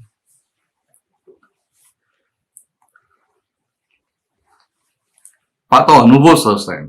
આવું તું નક્કી કરે ને, પછી આમ જેમ જેમ તું પેલું એ ગૂંચો ઉકેલતો જાય ને, તને આનંદ વધતો જાય. શક્તિ બહુ આનંદ વધે, શક્તિ વધે.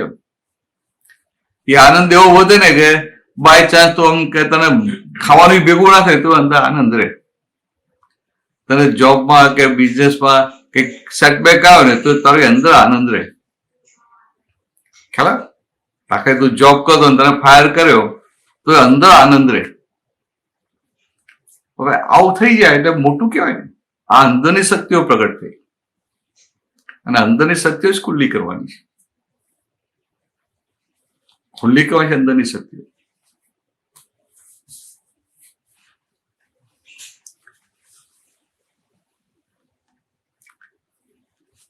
આમ પેલું એવું કીધું કે અભિપ્રાયો છે આપણું બંધન. જ્યાં જ્યાં આપણો ઓપિનિયન હોય ને ત્યાં પછી આપણે ફ્રેમવર્કમાં આવીએ. It's a bondage for us, આ ભાવમાં અને પર ભાવમાં. એટલે અભિપ્રાયથી મુક્ત થવા જેવું છે. આપણે કોઈની કઈ પણ ક્રિયા જોઈએ ને કે આવું બોલ્યો, આને આમ કર્યું, આને તેમ કર્યું, એટલે આપણને ઓપિનિયન ફોર્મ થઈ જાય, અભિપ્રાય ઉભો થઈ જાય. અને સાથે આ સમજણ રહે કે એ કરતો નથી, પણ એનું પ્રારબ્ધ કર્મ એને કરાવડાવે છે, તો કેટલો આનંદ રહે. હું કામ સમજે? આ તને કોઈની પર ગુસ્સો આવે કે ના આવે? કે નથી આવતો? કામે આવે, બાકી ના આવે. કામ કામ પર આવે. હા તો આવે ને. હવે એ ગુસ્સો તું કરે છે કે ગુસ્સો થઈ જાય? હું કરું છું. તું કરે છે. એટલે અત્યારે તને એવું લાગે કે હું ગુસ્સો કરું છું, પણ આમ જો સમજવા જઈએ તો એક સાદો દાખલો આપું તને કે આપણી શું કરવાની શક્તિ હોય.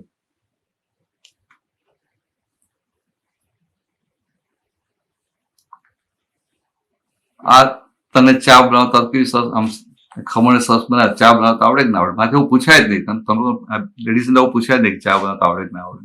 રસિકભાઈને હજી પૂછાય. પણ આમ તું ચા સરસ બનાવતી હોય તો તને હોય કે ના કે હું ચા તો સરસ બનાવું છું, બરાબર? એટલે ચા બનાવી તારી શક્તિ ખરી કે નહીં? ખરી.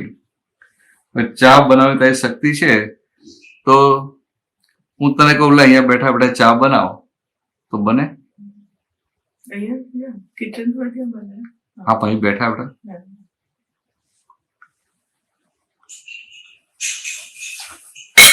તો તારી શક્તિ હોય, ચા બનાવવું તારા કંટ્રોલમાં હોય, તો અહીંયા બેઠા બેઠા ચા બનવી હોય. પણ તું માને શું કે ચા બનાવવી મારી શક્તિ?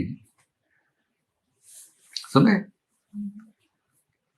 દાખલા ચલો અહીંયા પણ તું આ ગઈ કિચનમાં, ના બીજલબેનનું કિચન છે અને એમને ચાની ભૂખી કેમ કે તને મળે જ નહીં, તો તને લાખ ચા બનાવતા આવડતી હોય, તું ગમે એટલી એક્સપર્ટ હોય, ચા બને ખરી? તો કે એક સિમ્પલ ચા બનાવવાની હોય તો પણ કેટલા બધા સર્કમસ્ટન્સીસ ભેગા થાય કે ત્યાં જાય તો ગેસ હોય, પછી લાઇટર હોય.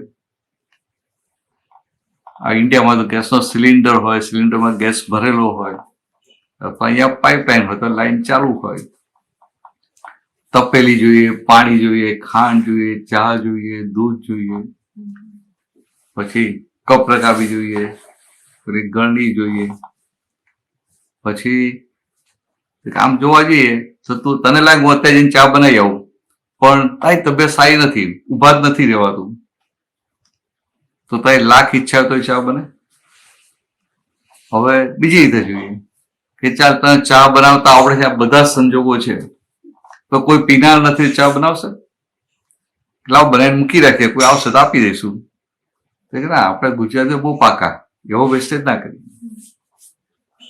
એટલે સાદી વાત છે કે તું ત્યાં જાય તો કે આ બધા જ સંજોગો ભેગા થાય ત્યારે ચા બને છે ને. Really speaking it happens. આ બની જાય છે, અને જે બની જાય છે ત્યાં તું ઇગોઇઝમ કે I made it. when all the positive circumstances they get together, then anything can happen. તો કે આ ચા બનાવવા માટે આ 10-12 સંજોગ જોઈએ કે ના જોઈએ? આ તો આપણે આંખે દેખાય એવા, એ સિવાય બીજા ઘણા બધા હોય, સટલ સર્કમસ્ટન્સીસ હોય, તો કે બધા ભેગા થાય ત્યારે ચા બને. પણ તું શું અહંકાર કરે કે ચા મેં બનાવી? સમજાય તમે? એટલે ત્યાંથી કહેવાય કે મેં ચા બનાવી, but you are instrumental in making a cup of tea, but you are not independent doer. There are so many federal causes, એ બધા ભેગા થાય ને ત્યારે થાય ને.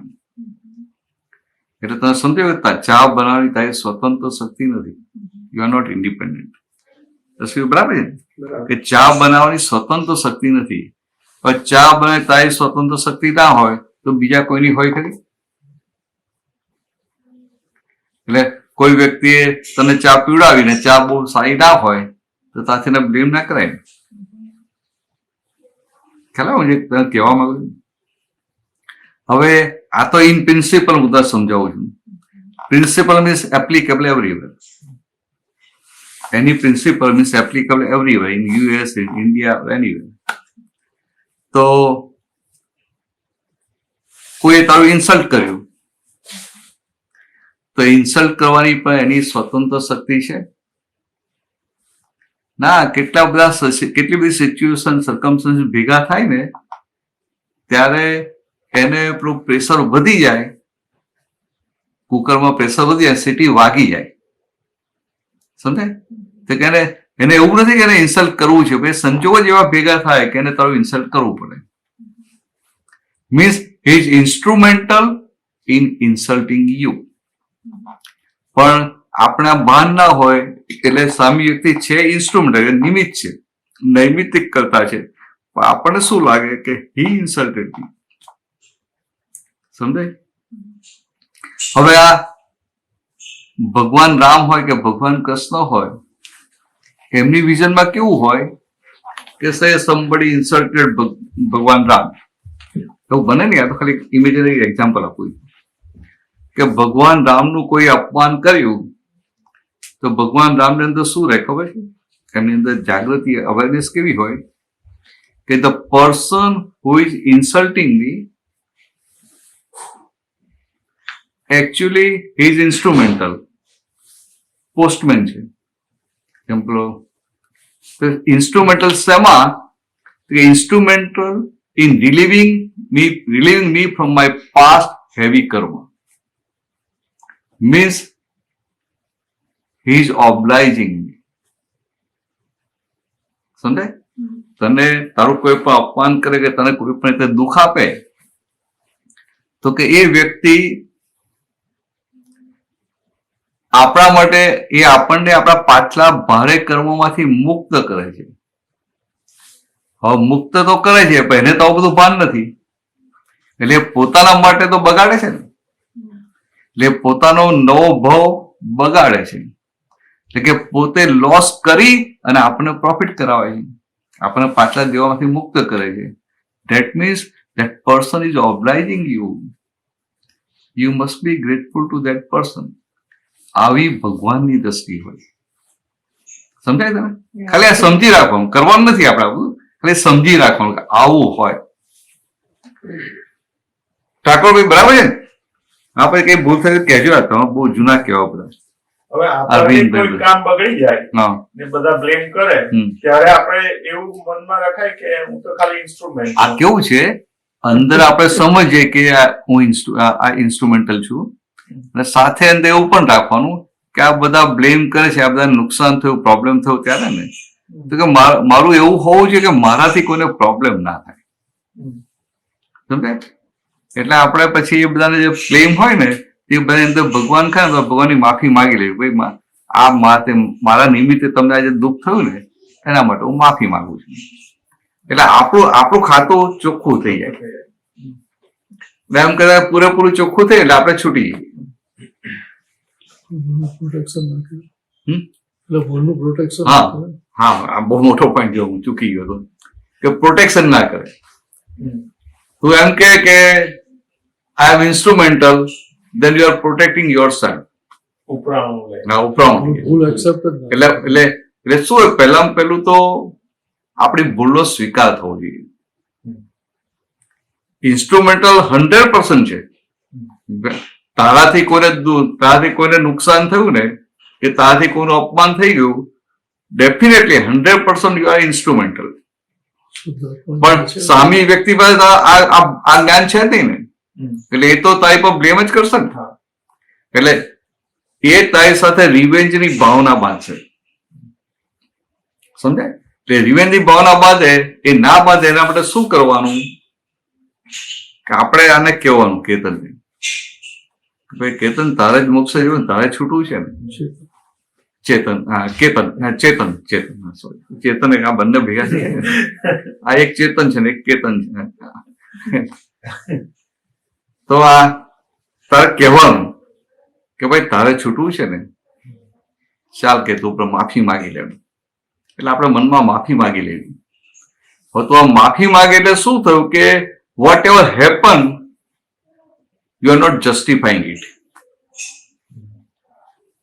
તું જસ્ટિફાઈ કરે એટલે પ્રોબ્લેમ ઉભા કરે, but you are not justifying it. Justify કરે એટલે પેલી ભૂલ ગઈ નહીં.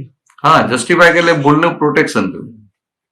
એટલે ભૂલને આ ભૂલ હોય એને આપણું પ્રોટેક્શન કે અંદર ભૂલ વધતી જાય, અને એને આપણે જસ્ટિફાઈ ના કરીએ અને એના માટે માફી માંગીએ એટલે ભૂલ અંદરથી જવા માંડે. સમજે? કોઈ પણ ભૂલ હોય તું એનું પ્રોટેક્શન કરે, અને આપણો મનુષ્યનો સ્વભાવ જ હોય, કોઈ આપણે કે આમ કેમ કર્યું, આ મેં નથી કર્યું, કર્યું હોય તો છુપાવી. અને આ કલયુગ ચાલે ને, તે કલયુગમાં ખાસ આવું થાય કે પોતાની ભૂલ કોઈ ખુલ્લી કરે નહીં, અને બાય ચાન્સ ભૂલ કઈ ખુલ્લી થાય તો એને ઢાંકવાનો પ્રયત્ન કરે અથવા એને જસ્ટિફાઈ કરવાનો પ્રયત્ન કરે. સમજે?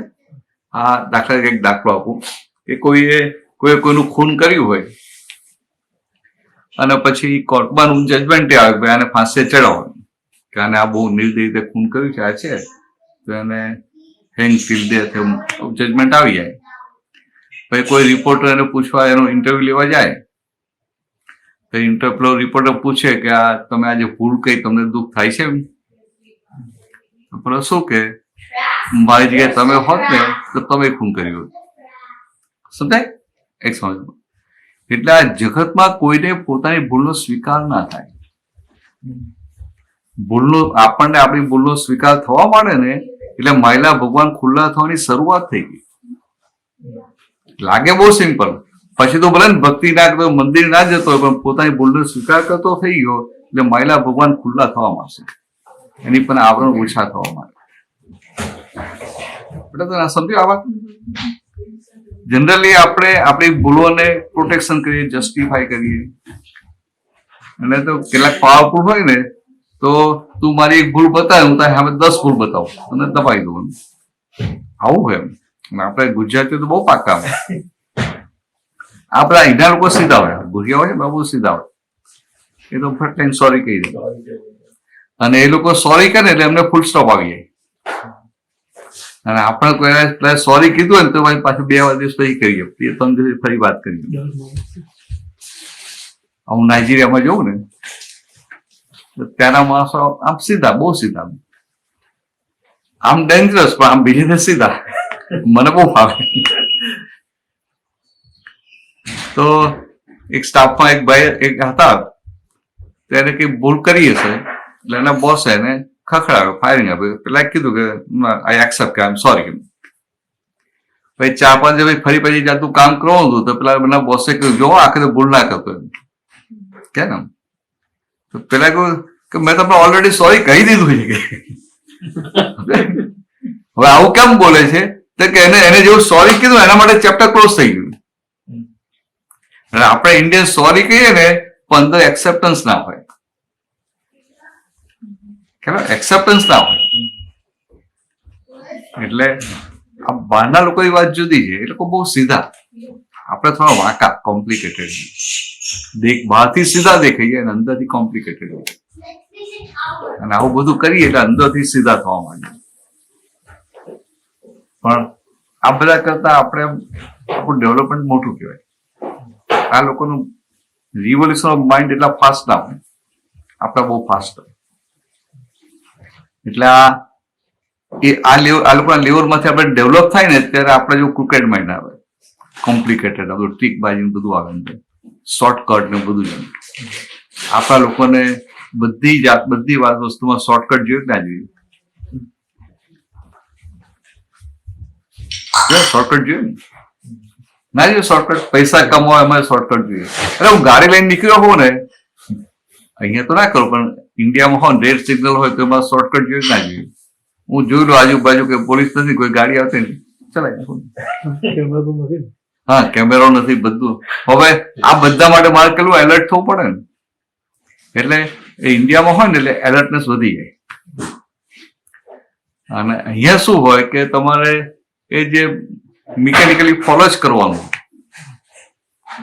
એટલે તમારે એલર્ટ રહેવું ના પડે. તમે અહીંયા જો ગ્રીન લાઇટ છે એટલે તમે ઊંધું ગાલીને હાંક્યા જ કરો. અને ઇન્ડિયામાં ગ્રીન લાઇટ જો ને તો આજુબાજુ જોઈ લેવું પડે કે કોઈ આવતું નથી ને, એલર્ટ વધારે રહેવું પડે ત્યાં. એટલે એલર્ટ વધારે રહેવું પડે એટલે તમારે ત્યાં રિવોલ્યુશન ઓફ માઇન્ડ ફાસ્ટર થાય, આરપીએમ છે ને વધી જાય, અને અહીંયા થોડા ડલ થતા જાય, કારણ કે સિસ્ટમને ફોલો કરે ને. વેન યુ ફોલો સિસ્ટમ તમને કોઈ ટેન્શન ના હોય, અને ત્યાં સિસ્ટમને ફોલો કરતા પણ બીજા ના કરતા હોય તમારે જાગૃત રહેવું પડે, એટલે રિવોલ્યુશન ઓફ માઇન્ડ વધી જાય. પૂછ હવે કઈ પૂછો તો પૂછ, કશું યાદ નથી આવતું પણ સમજાય છે આ વાતો, સમજાય સમજાય છે છે ને? ના, ના. આ નોર્મલ વાતો છે બધી. આપણે આમ કે આપણું ઉપદેશ આપે એવી વાતો નથી, પણ આપણને અંદર ક્લિક થાય કે આ આવું હોવું ઘટે.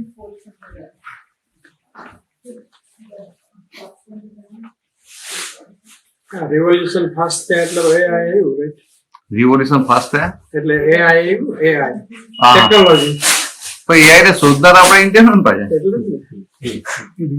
Shortcut નહીં થાય. આ બધા આપણી જોડે radar develop થાય પણ Artificial intelligence આ ભલે અહીંયા કોઈ પણ કંપનીમાં કામ કરનાર ઇન્ડિયન ને બધા. આપણા જોડે. સેમ ઓલ્ટમેન છે પણ એ શીખવશે ઇન્ડિયામાં એટલે ગમે તે હોય એટલે એ બરાબર.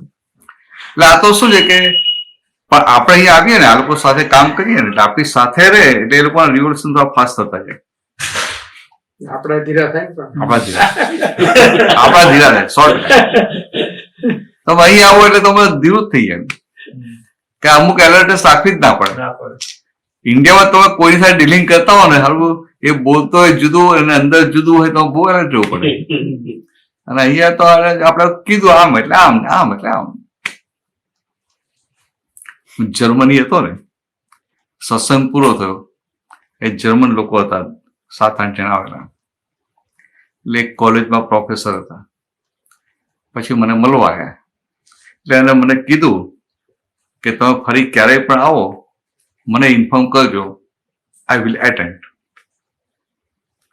એટલે પછી જે પેલા જે આપણા ઇન્ડિયન હતા તમે એને આવું કીધું ને, એટલે મેં એને કીધું કે આ ભાઈ આવું કહેતા હતા, એટલે કે ના બરાબર છે કે. એટલે મને શું હતું કે હવે આપણે ત્યાં આપણે આ બધા જઈએ શું અને બહુ મજા આવી, બહુ સારું લાગ્યું, ક્યાંક નાખે ના આવ્યું તો એ ક્યાંક નાખે એમ વ્યવહારથી આવું બોલે. એટલે એમ આ તો આવું કે ને એમ કે આપણે આવ્યા કર્યા ને એટલે એમ તેને વેલકમ કર્યા ને આવ્યા ને જાય એટલે કે આઈ રિયલી એન્જોયડ એમ. તો મને કે ના એવું નથી, આ જર્મન લોકો છે ને what they speak they mean it. એટલે આપણને ઇન્ડિયનમાં આટલો ફરક છે, સમજાય? એ લોકોને અંદર હોય કે ના એ કે તમે ફરી આવશો ને ઇન્ફોર્મ કરશો ને ગમે તેમ કહીને આવી જશે કે. એટલે આવું આપણે એવું થાય.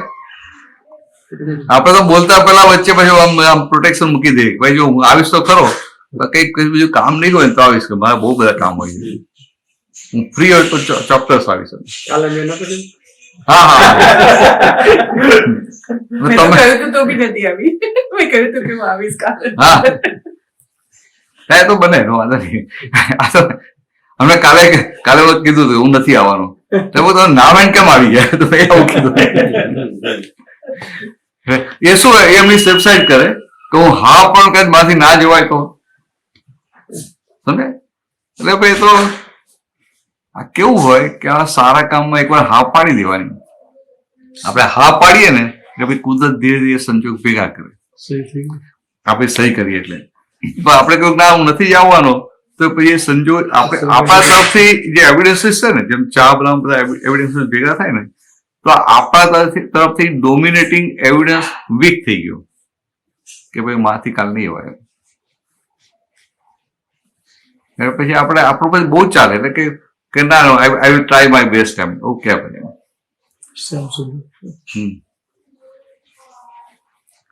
આફ્રિકામાં આ અનુભવ આ શ્યામ સુંદર બધા હોય ને, શ્યામ સુંદર કોણ બ્લેક પીપલ હોય ને, એને બ્લેક કહીએ ને તો આપણે અંદર થોડો હેટ્રેટ રહે. એને બદલે આપણે કહીએ કે શ્યામ સુંદર, એટલે આપણા કસ્ટમરનું નામ કહે શ્યામ સુંદર, એટલે આપણે એના માટે નેગેટિવિટી ઉડી જાય. અને આપણે એના માટે નેગેટિવિટી ઉડી જાય ને એટલે એનું ડીલિંગ આપણી સાથે સરસ થઈ જાય. હું 92 થી દર વર્ષે નાઇજીરિયા જઉં ને, મને ક્યારેય કોઈ આફ્રિકન સાથે પ્રોબ્લેમ ના થયો. એકવાર તો એરપોર્ટ પર પહોંચ્યો તો મારો વિઝા ઇસ્યુ નતો થયો. તો પેલા મને ત્યાંથી કીધું કે તમારે પાછા જવું પડશે, તમારો વિઝા ઇસ્યુ નથી થયો. કે મેં ઓનલાઈન વિઝા એપ્લાય કરેલો અને વિધિન 24 અવર્સ આવી જાય. મારે 15 દિવસ પછી જવાનું હતું. એટલે મને ખ્યાલ ના મારે શું શું ચેક કરવાનું. એટલે હું તો પેલી ઓનલાઈન ફી રિસિપ્ટ ભરી તે સાથે લઈને ગયો. એ તમારો વિઝા ઇસ્યુ જ નથી થયો. હું હાઉ કમ એવું? I already applied before 15 days. And it was already written that within 24 hours you will be issued visa. કે તમે વિઝા ઇસ્યુ ના તમારે ઈમેલ કરવો પડે. Sorry, it's my genuine visa. I was not knowing that thing. પછી મને કહે કે why you are alone this time? એમ ડોક્ટર મિને સાંજીમાં યુરો હોય ને, yeah, so my brother, but this time he's little bit busy, so I came alone. But you know me? Yes, I know you. Every year you are coming, the immigration officer. So that means now you are my friend. So મને જાણે છે, you are my friend. Now tell me what to do in this situation. તો પછી એને બધું સમજાય કે આમ ઈમેલ કરો, આમ કરો, તેમ કરો. 15 મિનિટમાં એને જ પાછો ઈમેલ પેલો રિપ્લાય કર્યો. મને કીધું આવી ગયો છે તમારામાં. અને કેમ નહીં ખબર? મોબાઈલમાં આમ કરે એટલે એ ઓફિસર જ હતો, એને જ એપ્રુવ કરવાનું હતું. એને એપ્રુવ કર્યું અને મને કે આવી ગયું એમ. એટલે મને કે પછી એને સ્ટેમ્પ મારીને કરી આપ્યું. પછી બહાર નીકળ્યો એટલે પછી મને કીધું કે you will have to stay on the airport whole night. What happen? Why? તો ઇટ્સ અ કર્ફ્યુ આઉટસાઇડ. બહાર કર્ફ્યુ હતો સવારે 6 વાગ્યા સુધી. એટલે કે તમને લેવા જે માણસ આવવાના છે તો આવી નહીં શકે. તો my friend, there is no chair outside. What I will do whole night? હવે એને એવું કેવું પડે ને, there is no restaurant and I am pure vegetarian. You will go kill me hungry. એની ભાષામાં, એનું પિજન ઇંગ્લિશમાં એવું કેવું પડે એની લેંગ્વેજમાં. એટલે એને બહુ આત્મીયતા લાગે. તું મને ભૂખ્યો મારી નાખશે એમ. You will go kill me hungry. પછી મને કે તો બેસો કે પછી મને કહેવા કે મારી અડધો કલાક પછી ડ્યુટી પૂરી થાય છે ને કે હું તમને મૂકી જઈશ. તો પાછો મારે જેને ત્યાં જીવણું તેને ઘરે ડ્રોપ કરીને ગયો. એટલે માણસો આટલા સારા, સમજાય. But first thing you have two remain positive. તમને અંદર નેગેટિવ થયું કે સારું હવે આ વિઝા નથી ને આ તો આપણે માણસો બહુ વિચિત્ર, શું કરશે, મારે પાછું ઇન્ડિયા જવું પડશે, આમ થશે તેમ થશે. અંદર તમે બધા વિકલ્પો ઉભા થાય ને તો કામ બગડી જાય. And if you can remain positive, the nature will gather positive circumstances from outside. એટલે હું આવું કહેવા માંગુ. એટલે આ દાદાઓની વાત આવી છે કે બહાર ગમે એટલું નેગેટિવ હોય તમે પોઝિટિવ હો ને. ઠાકોરભાઈ બરાબર છે. આ પગ દુખતા હોય કે માથું દુખતું હોય કે ગમે તે થતું હોય ને, આપણે પોઝિટિવ રહેવાનું. દેખ લેંગે, પડશે વા દેવાશે, જોઈ લઈશું. અને બહુ લાંબુ તો વિચારવાનું જ નહીં. જયારે આવશે ત્યારે જોઈ લઈશું. મને ના બતા કે હવે મારા ભાઈ ઇન્ડિયા પાછા જવું પડશે તો આ થશે કે નહીં થાય, આ બધું અહીંથી બધું સંકલીને જવું પડશે એમ. કારણ કે ત્યાં જઈએ તો પછી વર્ષે 1.5 વર્ષે ક્યારે એપોઇન્ટમેન્ટ મળે, શું થાય, અને તો બધું બતાવે ને તો આપણે મને એવું જ કહેવાનું કે પડશે એવા દેવાશે. હજી તો સંજોગ આવ્યો નથી ને, અને એની ટાઈમ એનીથિંગ કેન ચેન્જ. તો જયારે આવશે ત્યારે જોઈ લઈશું. એટલે આવું રાખવાનું. એટલે અંદર પોઝિટિવ રહે. પોઝિટિવ રહે એટલે આપણું કામ થઈ જાય. પૂછો, ચાલો કેલો આપણો ટાઈમ થાય કહેજો ભાઈ. ભુજ બાબતમાં કઈક લેવા ગયો છે હા હા, હજી ટાઈમ થયો નથી ને પણ 12 વાગે થઈ ગયો છે. હા હા, કઈ કહેવા થોડીક વાર ચલાવો. ભુજ બાબતમાં જરા ડિટેલ્સમાં જરા આપો. ગૂંચ એટલે આપણે જે દોરો છે ને એમાં ગૂંચ પડી ગઈ હોય એટલે કોઈ તમારું અપમાન કરે ને એટલે અંદર સમજવાનું કે આ પાછલી ગૂંચ સામે આવી, એટલે આપણે રિટાલિએટ નહીં કરવું, ભાઈ ગૂંચ ઉકેલી નાખી. કોઈ તમારે જો ચીટિંગ કરે એટલે સમજી જવું કે આ પાછલી ગૂંચ સામે આવી, સમજાય? એટલે એની સાથે બાથી નહીં પડવું, જો વેર નહીં બાંધવું. આપણે છૂટવું છે કે એને છોડાવવો છે? આપણે શું હા, તો આ લક્ષ્યમાં રાખો, મારે છૂટવું છે. એટલે આ દોરો આપણો સીધો થઈ ગયો ને, ગૂંચ વગરનો થયો એટલે મુક્તિ પામે. આ સિમ્પલ શાસ્ત્રોની વાત મૂકો પણ સાદી ભાષામાં, કે આ પાછલા અવતારનો ગૂંચ વાળો દોરો લઈને તમે આવ્યા છો. આ અવતારમાં જ્યારે જે ગૂંચ સામે આવે ઉકેલી નાખો અને નવી ગૂંચ પડવા ના દેતા. આટલું થયું એટલે બધો ધર્મ આવી ગયો. નવી ગૂંચ કઈ રીતે ના પડે? નવી એટલે આપણને ના થાય કે આ કેમ આમ કરે છે, આવું તો કરાતું હશે એમ. આપણે કોઈના માટે ફટકે કે ના ફટકે એ બધી નવી ગૂંચો. સમજાય તને? આ સિમ્પલ ભાષામાં કે ભાઈ આપણે આપણા મનુષ્ય દેહ મળ્યો છે ને ગૂંચો ઉકેલવા માટે મળે છે, ગૂંચો પાડવા માટે નથી મળ્યો. આવું અંદર નક્કી રાખવું, છતાંય ગૂંચ પડી ગઈ તો પડી ગઈ, અંદર રાખવું ઉકેલવી છે જેમ તેમ કરી. એટલે મનમાં માફી માંગી આ તે કરી. માફી માંગે તો પૂછો, હા, માફી માંગે એટલે પડી ગઈ પછી માફી માંગે તો ચાલે. ચાલે. તમે માફી ક્યારે માંગી શકો? તમને રિયલાઇઝ થાય કે આ મેં ગૂંચ પાડી છે, આ મારી ભૂલ છે. કંઈ પણ બન્યું એમાં પોતાની ભૂલનું રિયલાઇઝેશન થાય પછી જે માફી માંગે ને એ હાર્ટીલી હોય. આપણે આમ ચાલતા કોઈ હાથ લાગ્યો કે સોરી, એ કેવું હોય? સુપરફ્યુઅસ, મને ના હોય નહીં કશું ના હોય. પણ આ હું તમને કંઈક માહિતી તમને કંઈક કહેવાય ગયું, તમને દુઃખ થઈ ગયું અને તમે સત્સંગમાં આવતા બંધ થઈ ગયા, પછી મને રિયલાઇઝ આવ્યો હું આવું બોલ્યો અને અમને આવું થયું એમ, અને પછી હું તમને સોરી કહું અથવા હું તમે ભગવાનની માફી માંગુ, આવી વાણી નીકળી ગઈ, બહુ મોટી ભૂલ થઈ ગઈ, તો કે મને રિયલાઇઝ થઈને માફી માંગુ ને એટલે ગૂંચ ઉકલી ગઈ. પણ એ હાર્ટીલી અને સિન્સિયરલી હોય. માફી માંગવાનો ભાગ હાર્ટીલી અને સિન્સિયરલી હોય. આ ટાઈમ જલ્દી જતો હોય ને, 12 વાગે આપણે થોડુંક મોડું ચાલુ. હા ના, બહુ ટાઈમે પૂરું કરી દેવાનું. ઓ તો કરવું હોય તો કરી દો. 12 વાગ્યા હા, એ તો પેલા લઈને આવે ને એટલે ક્યાં પહોંચ્યું જોઈએ. ના, કઈ વાંધો નહીં. વિચાર તો તને એક, હવે હું તને ક્યારે ભેગો થઈશ, કદાચ જૂનમાં પાછો આવું, હા, તો ભેગા થઈશું આપણે. હતું લઈ હશે જૂનમાં? મારી જોડે જ રહેશે. ના, પણ તો ઇન્ડિયા જાય ને પેલું ત્યાં જાય ને ભાઈ જોડે જાય. ઇન્ડિયા વર્ષે એકવાર રહેશે. ભાઈની ત્યાં નથી જતા, મારી ત્યાં જ રહેશે. એનું વેધર સારું થયું. જો હું હવે જૂનમાં કે જુલાઈમાં આવીશ ને ત્યાં સુધી તને એક હોમવર્ક આપી દઉં, કરશે? તો ભણવાનું તો છૂટી ગયું ઘણા વખત, એટલે પેલું ના, પણ કામે તો કામમાં એસાઇનમેન્ટ હોય ને, કામમાં એસાઇનમેન્ટ હોય. કામમાં રોજ હોમવર્ક મળે. તને હેપી થવા માટેનું એક એસાઇનમેન્ટ આપું, હેપી થવા માટે. આ બધાને ખબર છે. હવે તું નવી છે ને, તને જે વાત કરી અને આ કુદરતી સ્કોપ બને ભાઈ 5-10 મિનિટનો. તારે લાઈફમાં હેપી થવા માટે, હેપી એટલે આ સંજોગોને આધારે કોઈ પણ સંજોગ હોય કે ના હોય પણ અંદર આનંદ રહે એવો થવા માટે એક તને દાદા ભગવાનની એક માસ્ટર કી આપું. તું સવારે ઉઠે, તું તો કોને રણછોડજી ભગવાન, કયા ભગવાન? કૃષ્ણ આ કૃષ્ણ ભગવાન, બરાબર.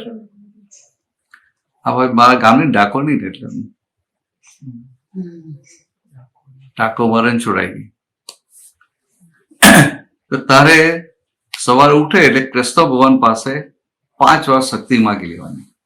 હું એકવાર બોલાવું. પ્રાપ્ત મન વચન કાયાથી આ જગતના કોઈ પણ જીવને કિંચિત માત્ર પણ દુઃખ ન હો. સિમ્પલ સમજાય? પ્રાપ્ત એટલે અત્યારે મને આમ મન વચન કયા મળ્યા છે એનાથી આ જગતના કોઈ પણ જીવને, એટલે મનુષ્ય નહીં બધા છે, પ્રાણી હોય કે ઇન્સેક્ટ હોય બધા, એને કિંચિત માત્ર પણ દુઃખ ન હો, એ 5 વાર તારે કૃષ્ણ ભગવાન શક્તિ માંગવાની. And then you have to determine within, અંદર નિશ્ચય કરવાનો કે કમ વોટ મે, આખા દિવસમાં મારે કોઈને દુઃખ આપવું નથી. આટલું થાય સિમ્પલ, બરાબર? તો આટલું તારે કરી લેવાનું. પછી રોજ રાતે સુઈ જાય ને તો સૂતા પહેલા જરા 2 મિનિટ જોઈ લેવાનું કે મેં સવારે આ શક્તિ માગી અને તો આ નિશ્ચય કર્યો, છતાંય કંઈક એવું બની જાય, કોઈને દુઃખ થઈ જાય, જાણતા અથવા અજાણતા, એટલે કે નોઈંગલી ઓર અનનોઈંગલી. તો આ કોઈને દુઃખ થઈ ગયું તો શું કરવાનું કે એની અંદર ભગવાન તો ખરા ને, તેની અંદર ભગવાન છે એની દિલથી માફી માગી લેવાની. આટલું કરી લેવાનું. ફાવે તને? આટલું ફાવશે ને? હવે આ રિલિજિયસ નથી, ધીસ ઇઝ સાયન્ટિફિક. સમજે? સાયન્ટિફિક એટલે કેવી રીતે કે તને એવું લાગે કે આ તો મેં ભગવાન શક્તિઓ માગી ને રાતે માફી માગી, પણ કેવું છે, you know Newton's third law of Newton. Action and reaction are equal and opposite. હા, ઇન ઓપોઝિટ ડિરેક્શન, બરાબર, પરફેક્ટ. તો આ તું શક્તિ માગે એટલે whole day what is your action કે I don't want to hurt any living being. Simple. તો as a reaction mother nature will give you such circumstances that nobody will hurt you. Actions and reactions are equal and in opposite direction. કે તારી એક્શનમાં શું છે, મારા મન વચન કાંઈ કોઈને દુઃખ ન હોય તો કુદરત તને એવા સંજોગ આપશે કે કોઈ તને દુઃખ ના આપે, ને કોઈ દુઃખ ના આપે તો તારે શું બાકી રહે?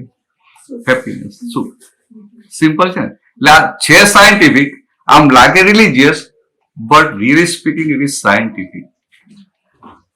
એટલે આટલું તારે કરવાનું. અને રાતની પ્રાર્થના હું બોલાયેલું, ચાલે એ કેવી રીતે માફી માંગવાની. ધોલ આવડે છે? શુદ્ધાત્માની પ્રાર્થના નથી આવડતી? હા, આવડતું મને. તને પૂછ્યું તો સારું હતું, મને ખબર પડે ને.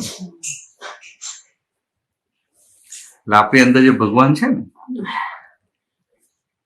તારે બહાર ક્યાંક માફી માંગવા ને તો તારે પોલ મારે એમ. પણ મહિલા ભગવાન બધું ખબર હોય ને, એટલે કોઈ આમ લૂપહોલ રહે નહીં એમ. એટલે હું બોલાવું ચાલે.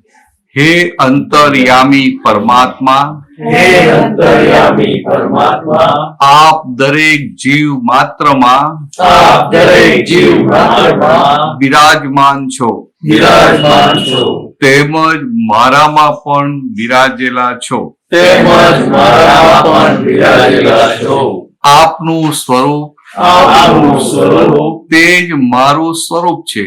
તે જ મારું સ્વરૂપ છે. મારું સ્વરૂપ મારું સ્વરૂપ શુદ્ધ આત્મા છે. શુદ્ધ આત્મા છે. હે શુદ્ધાત્મા ભગવાન, હે શુદ્ધાત્મા ભગવાન, હું આપને અભેદ ભાવે હું આપને અભેદ ભાવે અત્યંત ભક્તિપૂર્વક નમસ્કાર કરું છું. અત્યંત ભક્તિપૂર્વક નમસ્કાર કરું છું. અજ્ઞાનતાએ કરીને અજ્ઞાનતાએ કરીને મેં જે દોષો કર્યા છે મેં જે દોષો કર્યા છે તે સર્વ દોષોને તે સર્વ દોષોને આપની સમક્ષ જાહેર કરું છું. આપની સમક્ષ જાહેર કરું છું. તેનો હૃદયપૂર્વક તેનો હૃદયપૂર્વક ખૂબ પસ્તાવો કરું છું ખૂબ પસ્તાવો કરું છું. અને આપની પાસે ક્ષમા પ્રાર્થું છું. અને આપની પાસે ક્ષમા પ્રાર્થું છું. હે પ્રભુ, હે પ્રભુ, મને ક્ષમા કરો, ક્ષમા કરો, ક્ષમા કરો. મને ક્ષમા કરો, ક્ષમા કરો, ક્ષમા કરો. અને ફરીથી એવા દોષો અને ફરીથી એવા દોષો ક્યારેય પણ ના કરું, ક્યારેય પણ ના કરું. એવી આપ મને શક્તિ આપો. એવી આપ મને શક્તિ આપો. હે શુદ્ધાત્મા ભગવાન, હે શુદ્ધાત્મા ભગવાન, આપ એવી કૃપા કરો કે આપ એવી કૃપા કરો કે અમને ભેદભાવ છૂટી જાય અમને ભેદભાવ છૂટી જાય અને અભેદ સ્વરૂપ પ્રાપ્ત થાય. અને અભેદ સ્વરૂપ પ્રાપ્ત થાય. અમે તમારામાં અમે તમારામાં અભેદ સ્વરૂપે અભેદ સ્વરૂપે તન્મયાકાર રહીએ. તન્મયાકાર રહીએ. જય સચ્ચિદાનંદ. જય સચ્ચિદાનંદ. તો સમજાય ને એટલે એમાં જે પેલું કીધું ને કે અજ્ઞાનતાએ કહીને મેં જે દોષો કર્યા છે તો આખા દિવસમાંથી 2-3-4 જણને કેમ દુઃખ પહોંચ્યું હોય કોઈને દુઃખ પહોંચ્યું હોય એને યાદ કરીને એની અંદર આ ભગવાનની આ માફી માંગી લો, આવું સિમ્પલ કરી લેવાનું એટલે આપણા કપડા ચોખ્ખા થઈ ગયા. કેમ 8 ડેઝ સુધી ધોવાના કેમ લોન્ડ્રીમાં એવા અંદરના કપડા ચોખ્ખા થઈ જાય અને અંદરના કપડા બરાબર ચોખ્ખા થઈ જાય એટલે અંદરના ભગવાન ખુલ્લા થતા જાય. અંદર ભગવાન પૂરેપૂરા ખુલ્લા થઈ ગયા એટલે ભગવાનને આપણી વચ્ચે ભેદ ના રહ્યો. સિમ્પલ. બરાબર યાદ રહેશે ને? હા, હા, ચોક્કસ.